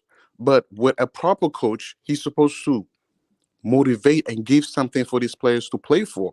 Because I play soccer and I tell you, it sucks to lose week in, week out. You don't get no type of motivation from there. And then what do you get at a press conference? A coach saying he was not good enough. That is not the right time to use those words. If the last coaches that I remember that we had when we was on the top 4, when you said something like that or you wasn't good enough, come on, we Chelsea. We're gonna accept that a little bit because we're in the top 4. But we 11th, and you throw a comment out there like that saying that you're not good enough, whether it was about the game or like some of us will make a trend about the whole season. It's still not the right time to use such comments because we are struggling right now, and then you have more games to come. And imagine Pochettino losing more games to come. How are we going to see the contests that he used? Do you not welcome his forthrightness, though? I'm sorry, can you repeat that? Do you not welcome how honest and forthright he's been? Because we usually complain about managers not, being honest in their evaluation and their opinion, etc. And when they are, they're then condemned. You're damned if you do, you're damned if you don't. If you get my logic. I get what you're saying, but I think there's a script. There's a script that you do not just put out there like that, saying you're not good enough. I respect that he's honest, but you kind of see that he's taking all the punches and the bullets. You just don't stand there and take it all like that. Like, you have to come up with a solution and not say things like that on a press conference. Because now the water's going to be against you. I didn't have a problem with it.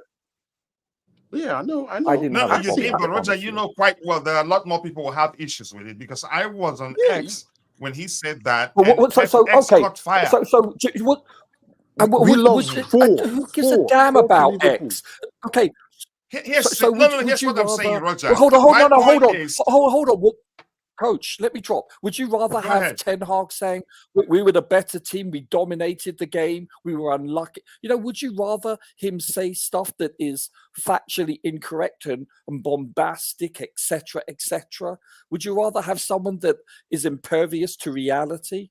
No, I wouldn't. I would. no, No, but don't get me Roger, wrong. the chances are, yeah, I understand your point. Chances that language is just the issue.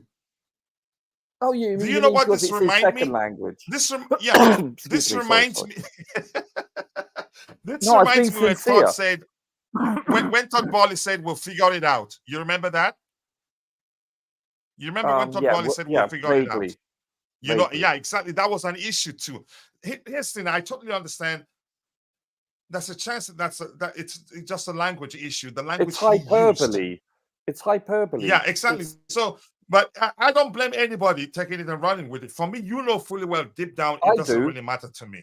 But we're just having a conversation, and I know it's nothing to you. But go ahead, go ahead, Francis. Let you drop. I think softly. Yeah, I'm sorry, Francis. I think it will matter he for a understands. lot of Francis understands. I understand exactly where you're coming from and everything that you were saying, that maybe he just needed some type of translation. Maybe he didn't mean it like that. But we as a fan, we have suffered. Whether he meant it like this or he didn't, all we're looking at is the position of the club. We are 11th. And using such, comments, whether he meant it or in this way or he didn't, all we want is points. Because we lost to Liverpool 4. And then we're losing to I even forgot, Wolves 4. It's like back to back. And then you hear comments like this. It's people gonna edit that comment, okay? Let me put it that way.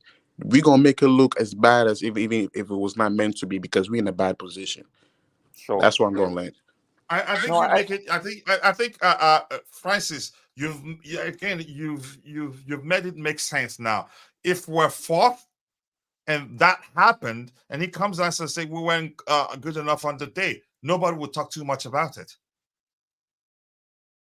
But because we're 11th, if he says such, he has to be careful. The language when he speaks, the sort of language he uses when he speaks, people will take it and run with it. But go ahead, Roger, with what you were saying. Actually, on occasion, you can tell that he has made a couple of grammatical errors, because this isn't his mother's tongue. I don't think this is the case yesterday. I think he was sincere in his assessment. I honestly believe that he knew what he was saying. Had he been speaking Spanish, I think he would have received the same contextualized message. I don't believe that. Now, there has been on occasion, as I said, that has been the case, but I don't believe that was the case yesterday. So I don't have a problem. Yeah, I get, you're right. That's a valid point, that, because we are in the bottom half of the table, that maybe doesn't go down. It's not as appetizing as if we were at top of the table. I get that. But to be honest with you, I think he was given an honest assessment and he was being forthright. And I don't think we should lambaste anyone for doing as such. He wasn't being self-defeatist, He wasn't pointing the blame. He wasn't deflecting. I think he was being honest. And I welcome that from a manager / owner / someone in the front office. I genuinely do. I find it refreshing. Now, obviously, as long as it's not detrimental and is counterproductive, and is impactful to a certain player or players, then I have no problem. And I don't think that was the case yesterday. I honestly don't. And I think I believe you, Roger. And I remember, think it's the much first time to I do mentioned about nothing. it could have been a language issue. No, I don't think it was. I'm telling you, I don't believe it was. I understand, but here's the thing, Roger. Had he said we didn't do well enough to win? Yes, he said that basically. Yeah, exactly. Yeah, but that may well be what he meant to say. Yeah. Listen, it's it's being pedantic, isn't it? It's like we're trying to look for something to verbally castrate him, and I think it's, as Shakespeare play says, it's much to do about nothing. It genuinely is. I think. Hey, Bobby. Do you remember the comments? I'm sorry. Do you remember the comments from I forgot his name. The boys gave everything. Yeah, from last yeah. season. I vaguely remember it. Don't this look Just similar? following that. Don't this look like identical at one point? And then where did No, we go with that? not at all. Not at all. I get what you're saying, but it's irrelevant. It's irrelevant because what we should be talking about is not what a person says, unless it's detrimental. And in my opinion, those comments are not detrimental. I think we're looking to nitpick. What we should be critiquing in a constructive manner, which we usually do in this show. I must confess that is we should be critiquing, and you and other people, including Bobby and myself, we have all said that yes, the man has flaws, but look at Pep, who's widely considered one of the, if not the greatest manager on the planet today. He made a massive faux pas by leaving out Rodri in a certain Champions League final that most experts on this planet state that was a leading contributing factor as to the reason why they didn't win and lift that cup. But the Pep admitted. Yes, yeah, exactly. And you know what? He's admitted, he didn't have his best day. Neither did the players. So you know what? Accept it. I think we should find it in today's society as refreshing and insightful, as long as it's not detrimental and negative. Does that make sense? Where he doesn't throw players under the bus. It does. It's a stressful sentence. It is a stressful comments to say when we have big games on the way. We have big games on the way. I get that. And But you know lose is problems. There are things we can criticize him for that are legitimate. What he said in that moment, by the way, it was very he wasn't in a temper. He wasn't emotional. He was very succinct. He was very reflective. And I don't think we should be looking too deep into that. What we should be doing is assessing why are we at this position? Why are we a mid level team in the table? What are the contributing factors? That's what we should be looking for, not how eloquently he basically puts forth his case in a post presser. It's irrelevant, based on the context Let me ask that you we've this, seen. Roger. Yes, Did the you hear Butler anything did it, about Coach. what he said about Mudryk? Sorry? Yeah, the Butler did it. It's always the Butler. I'm being facetious. Go on, Coach. No. Did you hear what he said about Mudryk? Yeah, kind of. Yeah, I listened to the whole thing, and I'm trying to remember what he said. How did you read that? It's because they're interpreting it as if he's throwing him under the bus, or he's you could say just scapegoating him. Yeah, Coach. Mm-hmm. I am not Sterling's biggest advocate by any stretch of the imagination, but I know that. Okay, I'll be honest with you. If I'm the manager, I would be picking Modric ahead based on his ceiling potential. But by doing so, if you look at that last several games he's played, he has been woeful at best. And I'm saying low this on politely. confidence. He's low on confidence. Sometimes you just have a bad day at the office. I can see that. We've all had that. Let's be honest. We've either got up on the wrong side of the bed, or we've made mistakes, and then we continue to compound that mistake by making more mistakes. He just had a bad few days at the office, no doubt, because we've seen him, shall we say, show promising signs of improvement.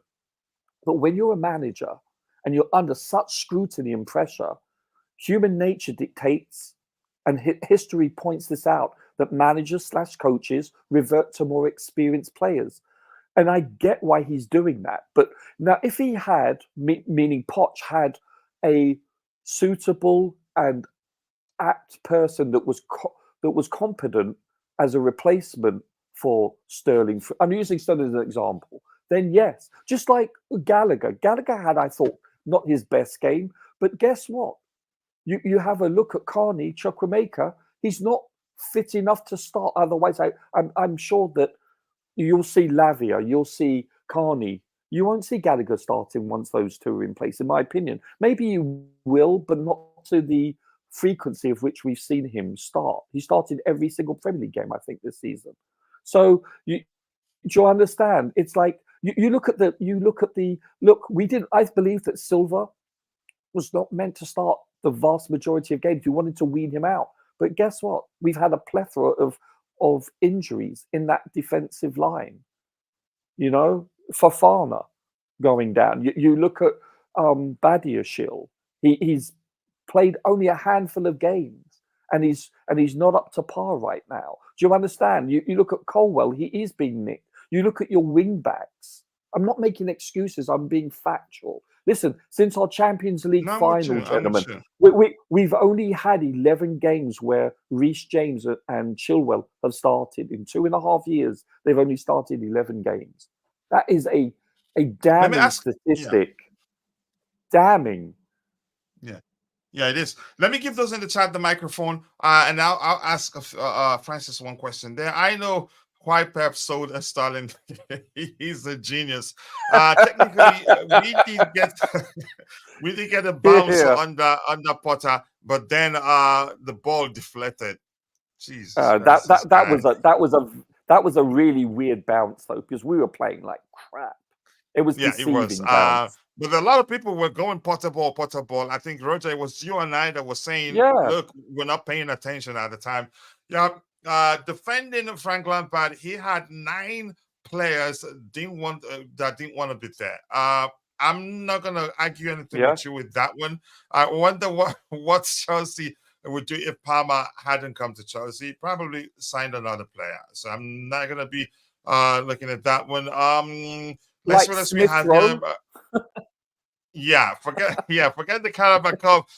It won't happen. It could happen. I'm quite sure Liverpool probably went to that Arsenal game with their shoulders high, thinking they beat Chelsea. They're going to go mop with the floor with Arsenal too.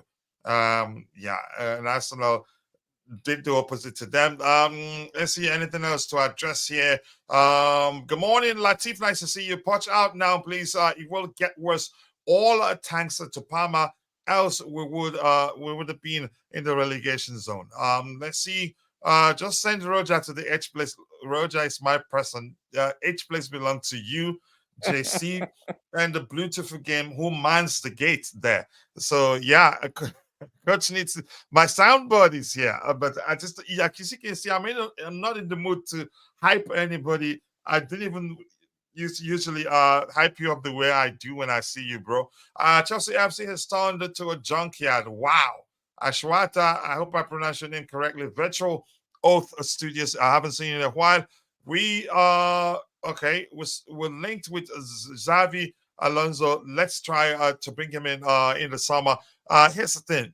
He's done well, but there's no way you can convince me that if we get him, he'd be better than Mauricio Pochettino. Yeah, you're just going by the fact that they haven't lost a single game, and I don't know if they've lost one since this season. Bayer Leverkusen. That's just that alone doesn't guarantee that if it comes to Chelsea, he start firing on all cylinders immediately. No, it's no guarantee. I'm just don't know what else to say about that. Coach's sports mentality. Just go away, you. Let's see what else we have. Anything else? I'm still going to scroll to the very bottom, and I'll be doing that more often now. There's quite a lot in the chat to address. Apologies, guys. I'd rather a reaction. The Ten Hag point is moot. Okay, we're not united. We know Ten Hag is bad. We're saying it doesn't really do much for us. That Poch is being honest. Some people wouldn't like that, but for me, it's nothing. But we just have to discuss it. Let's see anything else to address here. This says the Casado costs more than Bellingham. By the way, we always get the wrong players. I don't think we got the wrong players. He's just playing in the wrong position right now. He's an excellent player and he will come good over time. DJ Service and the house, he says a big up Kachila and everyone in the stream. I am saying it now, and fans in here don't hate on me. Poch it is time to go. I was trying to give this sports fraud the benefit of the doubt, and look where you are today, right? Okay, let's see what we have. Show week mentality, it's honesty. Let's see. Vic is not here right now. Let's see. Research Kingdom. Anyone defending and backing Poch is part of the problem. Wow. I don't see anybody backing him here. We're just having a good conversation. Let's see. Watching what I saw yesterday at the bridge, this guy has run out of ideas. The Wolves manager had more passion, fight than our sports fraud manager. Arms folded in the dugout, disgraceful. Before I ask you this question, Roger, let me just drop the question so you don't forget. What was it again? Ooh, Roger, does it come across to you like again he doesn't have plan B? But I'll come to you in a bit. Let's hear Phil. Phil, I was going to ask you what do you want the club to do? Let him go or keep him? Whichever you want the club to do, let us know why. Francis, so to speak. Yes, I'm sorry. You said why we should keep Pochettino. Yeah, do you think we should keep him? Do you think we should let him go? Whichever option you choose, let I us know think, why you think that's the case. after that bad comment, I think we should keep him. I think we should keep him. He needs to finish the We season. should keep him after what you perceive as a bad comment. Yes, we should keep him because this is Interesting. not. Go ahead. The reason why I say this is because this is not the right time to just sack a coach. If I'm being honest with you, how will that affect our team currently sacking another coach after they've seen Pochettino and then they know. I'm pretty sure these players in our locker room know Chelsea history with coaches, and right now sacking a coach. I mean, I know like it will be like we will have enough time during the summer, but it's not the best idea right now.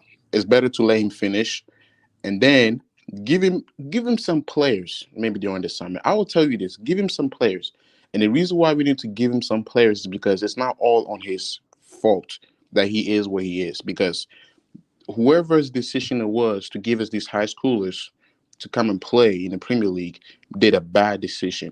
He was set up not to succeed, but also at the same time we can say at one point set up to almost fail because it is the impossible at one point. Even if Pep should come to Chelsea with his team that we have, probably going to put us in the top 4, top 5, but there's no telling. So we need to keep. I don't know.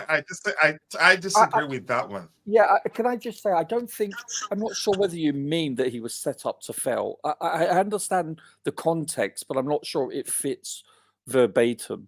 I think it's more of a fact that, and I agree with you with what you said, by the way, and you've been very objective in this, and I commend you seriously because you're articulating very well. However, what I would say is that the directors of football and the actual business plan, quote unquote, when I say business plan, in the context of player selection, I think if anybody is to blame, I think the axe should fall upon their head based on the fact that look at our best transaction this season, this last, within the last 2 transactional windows, it's been Palmer by some estimation. And why do I say that and critique that acquisition? Not the acquisition itself, but the fact that he was their 4th choice. I can't remember the other 3 other than one. Smith Rowe was ahead of them. Kudus isn't bad. Yeah. Still, Vega, and then Ryan Smith. No, Smith Rowe from Arsenal was ahead. Oh yeah, of he was. Smith Rowe was one of them. Smith bloody Rowe. Listen, I don't profess to be an expert in player evaluation, but from the little I've watched from him playing in the boys under 21s, under 19s, under 17s, whatever, for England, and then the debuts that he's made for City last season and for the cup games this year, a blind man can see he's better than Smith Rowe. And to have him, Smith Rowe, chosen ahead in their evaluation, that causes me. That's cause for concern, in my opinion. Just giving that as an example, not being. Everyone critiques the front office for not buying a number 9. I'm sorry. Yeah, that has validity to it. I get that. But I strongly believe through the lens with which I'm looking at, which is biased from a defensive standpoint, it's a true number 6. We don't have one. And that's, We don't, and that has been an issue you're for right. us. Yeah. It's been a massive issue for the last several years because, as I've said, N'Golo Kante has masked our weaknesses, our deficiencies, because he's basically been 1.5 to 2 players when he's on the pitch and playing healthy. And so when you saw him not playing for us last season, you saw how vulnerable we were the last several years, actually. And so therefore, the fact that we haven't had a prototypical number 6 to help defend this very vulnerable, inexperienced line, yes, even with a 39-year-old, yes, that's the reason why. Okay, we're making schoolboy errors. Yeah. Listen, there's two things we can point to, or 3. The midfield not defending the back line, the back line being wobbly and being non-press resistant at times, and creating chances for opposition. And thirdly, not being clinical enough. Yes, I get that, but to me personally, it's the not acquiring a proven number 6, or at least one with potential. Lavia is not on number 6. Can he do the job? Perhaps. I'm not disputing that. Definitely, Caicedo and Enzo are not big enough, strong enough, not fast enough to play in a double pivot against Premier League opposition, whether that be lower table, mid-table, or upper table. That's proven. That's my assertion. Anyway, to go ahead, drop. Yes, hello. Francis, sorry. Apologies for calling you Phil. I think it's the underscore in your keep getting name. Phil. Yeah, and the other guy is actually LE_Phil. Yep. Go ahead. Mm-hmm. So yeah, I was saying it's not the right time to sack the coach because he was not given a proper backup, because in the end of the day, when Chelsea was signing all these players, I don't know if you guys remember, we all had that question. These are young players. Where are their experience? Look at what Raheem Sterling is doing in his matches, and look at what Mudryk is doing. I don't see a difference. But when you're a senior player and you show calmness and then you show how the game's supposed to be done, as a senior player, when you're in the field, you're supposed to be winning games and controlling, the tempo of the game. Because that's something I have learned when I play, with my senior players. It's not all the time that you get the ball and then rush and go and score. Sometimes you need to move the ball to penetrate them in the open spaces. But right now in this Chelsea current team, when it's full of youth like this, we have a good squad, but you need to add experience. Because when experience comes in, players like Mudryk, players like even at one point Caicedo and Enzo Fernandez, they will be forced to see how it's done. And then they will learn from it. Because right now, there's no experience in the club. They're just in the field.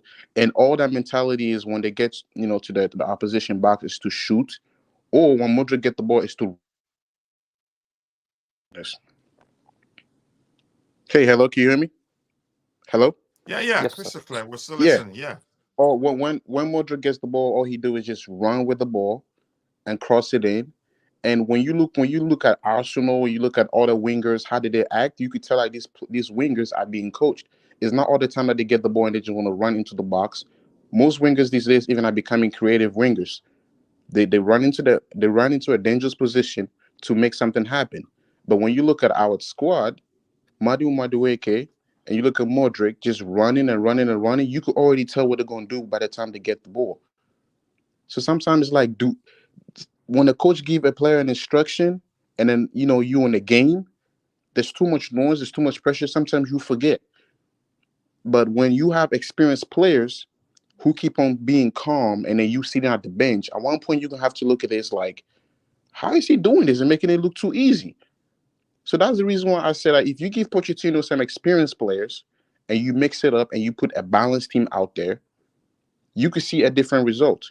Because if we sack Pochettino today and a new coach comes in with these same players, I guarantee you that like that on the summertime, the new coach is going to get some experienced players. And then what will Pochettino say? He was not in the same shoes as I was, and it's not going to be something to fairly argue about. Yeah, we lack leadership all over the field. It's not so much experience, it's we leadership. I'm also. gonna land right here. Yeah. Leadership, character, we can name it. And as I've always said, we have a lot of kids, and kids will always be kids. I don't expect them to start being consistent anytime soon. Roger, what I was going to ask you is this: I already asked you the question. I hope I haven't forgotten with regards to his readiness for games. Sometimes it does come across as if he doesn't have a second plan. What do you think? I do agree to a certain extent that has some validity to it. We talk about a back three. Listen, Silva, he's better suited in a back three for obvious reasons because his legs have gone, and that's not a criticism of him. It's just that Father Time has brought him up. It's when you consider he's been able to maintain a level of healthiness, fitness at his age. And I'm not being disrespectful to him, but to be playing it in this league at the highest level at the age of 39 is incredible achievement. It really is.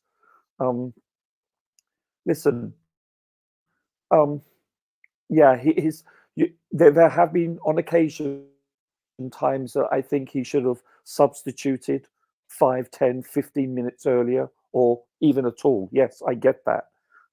I totally, that's a valid argument, and I will not question that because I concur with that. Formation picks, yeah, I would have probably switched to a back three moons ago, maybe a lot earlier because of our defensive frailty. But that's just me looking at it through goalkeepers' lens. But having said to get all the of best that, out of, because we have wing backs, really. We have wing backs. We Yeah. don't have traditional full backs in Ben Chilwell and the others. Yeah, go ahead.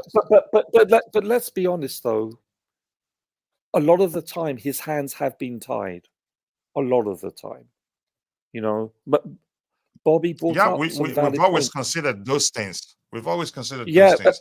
and I think Yeah. I think maybe a lot of that has been the fact, And don't forget, we've got multiple players that are returning from injury for a second/third time after a very short stint of being healthy. So that lack of continuity adds to the problem. Bobby brought up City, brought up Liverpool, where they're missing just a few of their star starters, and you've seen a huge jump drop in performance. So, look, we haven't just had a few injuries, we've been decimated. Now, does that mean that had we not had these injuries at all this entire season, we could have been 14th by now? One doesn't know. It doesn't automatically guarantee that we'd be higher up the table. I concede that argument, but it doesn't hurt us to have a full selection of squad to be picking, and more importantly, to be training on a day in, day out basis. Do you understand? That alone would have given him more, shall we say, flexibility. Yeah.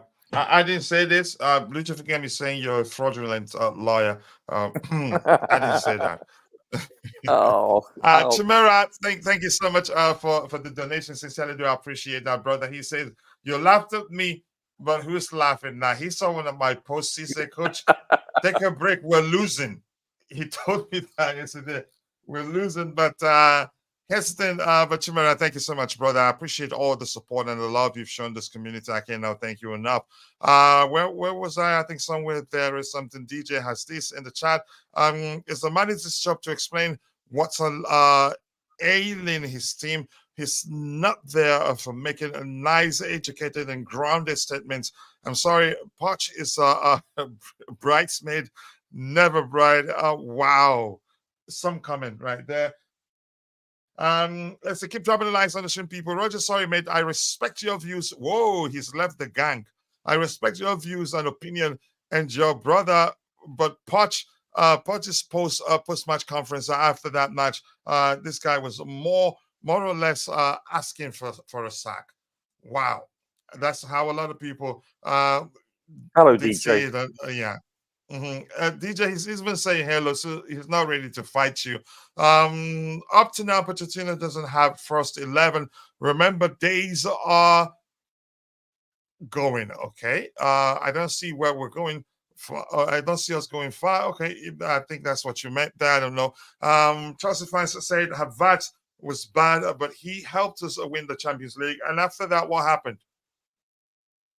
Aaron, tell me after that what happened, and how is he doing at Arsenal right now? Let's see what else we have here. Fans need to wake up and smell the coffee. This guy is not good enough. He's taking us to our lowest. We have now conceded 1 goal more than Underground, Potter. So that's the what's the language I'm looking for? Not yardstick. To measure Benchmark. that. Benchmark, yeah, to measure that. Poch's stats: 38 goals conceded. Poch 39, and more to come. And you can argue Potter had more experienced players than him. Oh yeah, Can for anyone sure. tell me? Yeah, tell me why Starlin never wants to track back. I don't know. That's the way he's been playing all his life. What is Chelsea telling us here? I'm not too sure. Xabi Alonso linked with Liverpool and Bayern. I think probably he'll pick Liverpool over Chelsea. But money talks, except if we can pay him more. But I don't want us to go for him, really. At the moment, Chelsea can. Yeah. Can I quickly Yeah, go say, ahead. I think Sterling doesn't track back because he's psyching himself up to get ready to challenge for a header. I think that's the main reason why. I'm joking, of course. The brother He can't just even doesn't. jump. Yeah, that's what I'm saying. He doesn't go for Yeah, go any ahead. aerial duel. Nope. Yeah. He doesn't Once the even ball leave is the not on the ground. carpet, When the just forget ball is in about the it. air. Yep, forget Yeah, he about it once doesn't it's in even the air. leave the ground. Yeah, it's quite laughable actually. At least you look at people like Cucurella and Chilwell when they're undersized, they at least go airborne to challenge. He doesn't even attempt.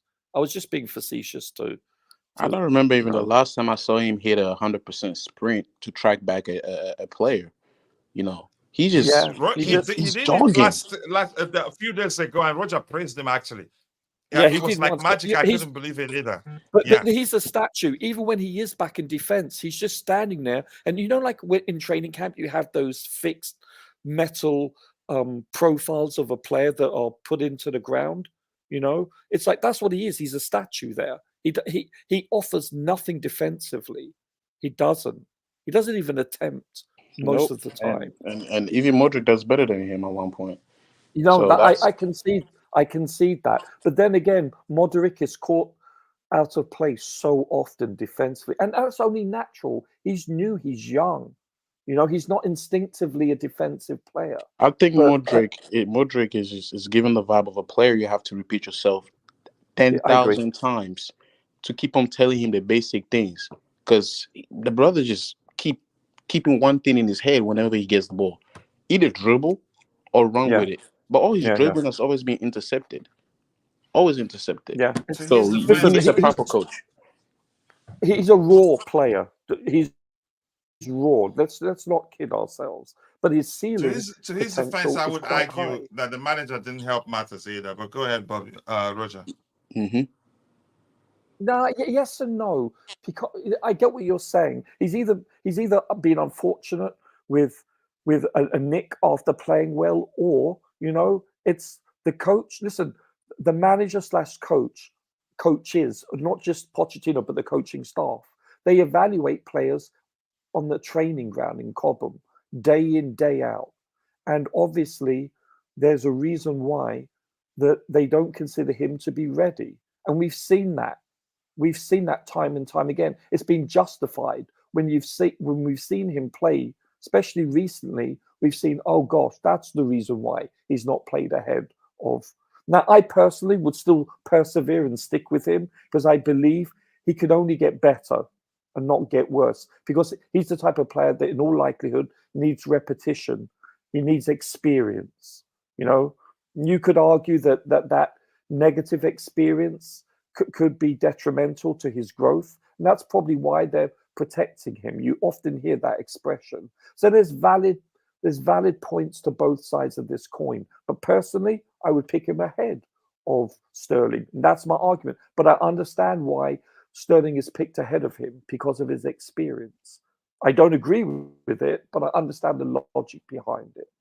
But also, Sterling We've is showing always a known bad that that's the example. case. Sterling is showing a bad example all the time. He's just running to defenders like a missile. And now you have Modric doing the same thing.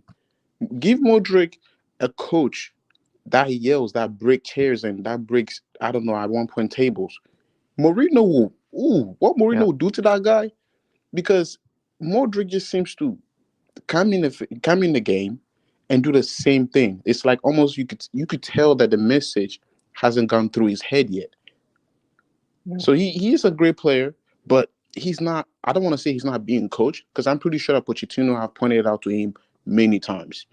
But he's just doing the same thing over and This over. is what Steve Nicol was referring to. You can instruct, coach, inform a player what to do and what not to do, time and time again on the training pitch. But once that whistle blows, you see them do exactly the opposite, and you bang your head against the wall. But you have to understand, there are players like that.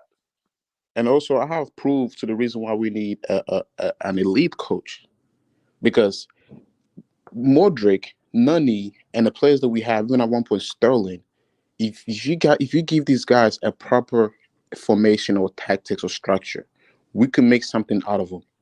Against Liverpool, not down Nunes, but even between down Nunes and the winger, what's his name, the fast guy, who came from Villarreal? Is it Villarreal? Oh, Nunes. No, Nunes. Oh, you're talking about Jota. No, the other guy, the opposite. No. On the opposite wing. Jota was from Wolves. Yeah. But you know you're right. I'm talking about. I can see. Yes, indeed. Yeah, He's got the fluffy hair. Yeah. At one point, even yesterday against Arsenal, those wingers are not always on the wingers at one point. They switch between him and Nunes. They switch because why? They're being coached not to always get the ball and do the same simulation over and over and over and over. He needs to be coached to be reminded that when you get the ball, you don't always have to be by that sideline and be ready to run. Because every time he touches the ball, the right back facing him or the left back, they're ready. They're ready. And there's two players on him.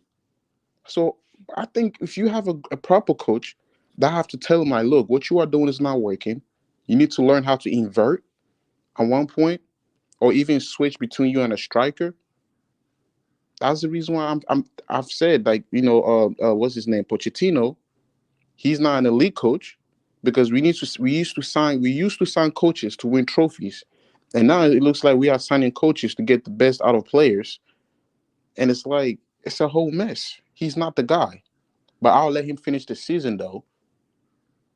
So later on, we know who we're gonna bring in. I think there's a strong possibility that he doesn't get to finish the season. I think he will. He will. Because who we gonna get? Frank Lampard? Go ahead, Roger. You were saying something. Go ahead. Yeah, you're preaching to the choir. I actually agree with you 100%, but I'm not sure that he will be afforded that luxury. If I had to bet $1, does he last the season or does he not? I think it's 60-40 he does not. Just being honest. Hopefully, I would like to see him be, as I said, I would like to see him be given the opportunity to last the season, and at the very worst would be until this time next year, up to Christmas. I said that. I believe that the owners want to try something new. They want to change something new, because sacking him, it was going to be the same simulation that we've done for the past 3 years. I don't think. Listen, let me say this quickly. If they decide they want to let him go, they're not going to be sentimental about it. That was why they gave him a 2-year contract in the first place, with an option to extend it a further year to make it 3. Yep, exactly. They learned from Graham Potter's case, where it was difficult to let him go because of how much they had to pay him. So in this case, they were very careful. In case it didn't work, it's going to be easy. So I'm with Roger. It's not looking good for him, really. No matter, again, speak about the situation objectively. Yeah, consider all the factors we've talked about, the injuries and all that. It's not looking good, really. If I'm being honest, last season we didn't survive because of just managers bounce. It's also because of the teams behind us were just self-destructed. They were just all over the place. We had to pray that they keep losing games. So you can imagine this season when how many points are they behind us now? Not that much. And I'm concerned about who do you bring in at this point to keep us from being relegated. And then even if you bring a coach with this current squad that we have, it's like 1 foot in the grave and then 1 foot out. Because now we're gonna have to keep hoping that the teams behind us keep losing. Everton is wild. Brentford is I they're think all fighting. so many similarities with last season Right. is concerned. That's why I'm like, it's better to keep them to finish the season. Because you bring in a new coach, I'm being honest, right now it's a lot of pressure. Things is difficult. Thiago Silva is getting hit left and right at one point right now. And we are not far from points from the team behind us. And if the new coach comes in, it's not a guarantee that it's going to be a new coach bounce back, because everybody's just dunking on us. Yeah, just give me a season. Just as a question, why has Poch taken over 9 months to finally work out that we needed to go back to a back three? I don't know, really. Just see on the past. I'm not going to read that. I want us to round up as soon as possible so I can go help these guys get ready for school. Coach, go get some rest. Don't want your just go away. Poch 23 games, 32 points. And Poch 20. Okay, Potter 23 games and 32 points. Poch 23 games and 31 points. Sack the border. Oh my goodness. Let's see anything else here. JC just left again. Hit the like button, people. We did very well today. 69 likes, but we should at least get it to 100. It's not going to happen anyway. Mudrik should go back to Shakhtar. Wow. Let's see what else we have here. Poch cannot use our players. He lacked his lack of okay.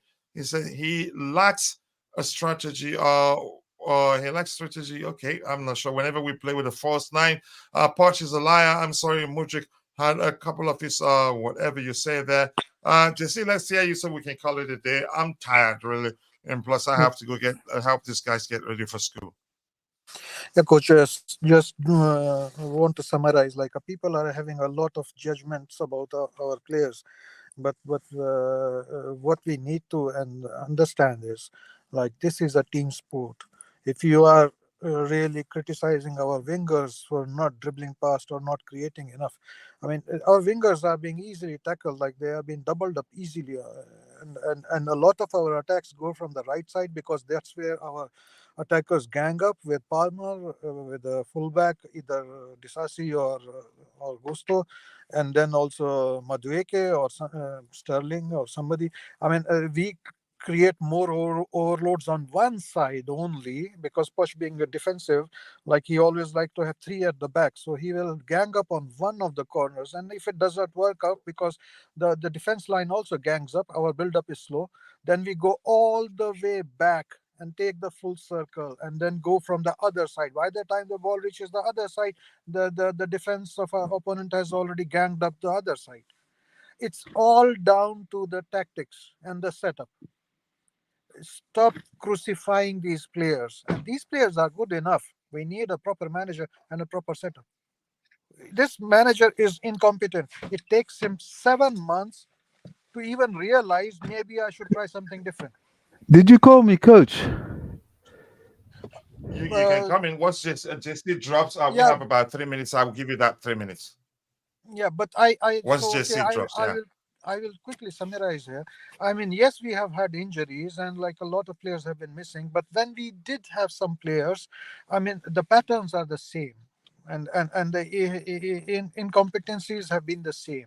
and the difficulties have been same low blocks, not able to break them down. And it's not due to, and what we try to score, or whenever we score, is basically like chances being created out of some errors, or they are not like sharp enough, good enough chances, or we can say is like we are not good enough to break down the low blocks. But then do something. There are ways to address that. And but we have not changed anything, and I'm pretty confident you bring in a proper manager, he will still take out much more from these players than not by only coaching, but only also by having a proper setup. And I agree with, if Bobby would say is like we had injuries. Yeah, true. I mean, we had injuries, but still, a team play should be always better than just like the sum of individual talents. As a team should perform better than individuals. We cannot rely on individual brilliances to win us matches. There has to be a team way of winning games, and it's a team sport. So let's stop hitting at players. I mean, the main thing is yes, the injuries have. You can argue injuries meant that the coach has to constantly change the players, and it's difficult to come to a set of pattern of the play. But the deficiencies are having a pattern which is game in, game out. It happens every game, the same thing, same problems, same issues. Yeah, And you mean we have been worked out. I mean, the opponents have worked out very well. Any team All which right. comes plays the same way and breaks us down. So All I right, think it's so more I have to coach. run. All right, Bobby, were you saying something, Roger, before I go to Bobby, so we can call it a day? no, let Bobby drop, sir. No, go ahead. You can add what you want to add, then we'll get Bobby and call it a day. You can't blame the misses on the coach. I mean, this has been our MO that for entirety, the amount of chances that we've missed based on, and a lot of them are tap-ins. Come on, Jackson's miss. I could go through the litany of chances that we've missed because we're not clinical. I don't think it's fair to blame. It's totally fair. always argue. And you know what? That change that Can we Jackson let's missed. let's talk one by one. I want Roger Okay. to drop. Bobby will come All in, right. then we'll call it a day. I don't have time, please. Time is Because a lack of not on my side, please. a lack of execution is not the coach's fault. It's the player's fault. It's that simple. And I will reply very quickly to that, coach. I will goals reply change very games. quickly. No. Can you let him drop? No, we can't slip here. I have No, to help my boys get I've ready for school.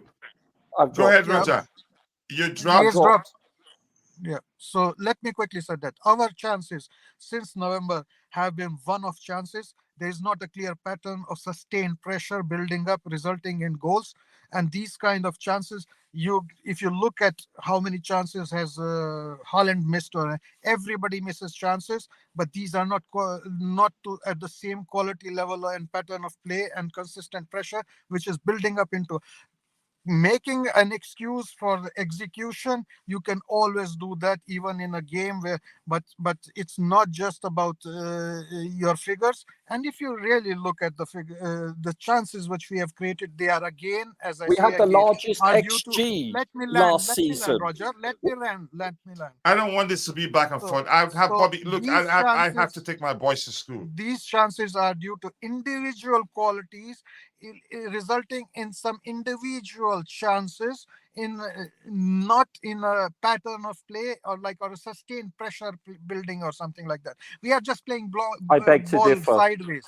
We are just playing ball sideways, and then surprise, we have a chance which even the person who has to execute is surprised by that chance. And if he misses that, then it is like not coach's fault. No. I beg All to right, differ. Bobby, let's hear you. Bobby, what were you going to say, Bobby? Let's call it a day. Bobby, go ahead. Yeah, coach, you can go and get your boys. It's much of the same of the blatantly obvious as to why we are struggling. Poch has 2 cups to try and redeem himself and keep his job. He's on a short contract, so it's easy to get rid of him in the summer. We may not have a choice other than to hang on to him till the summer.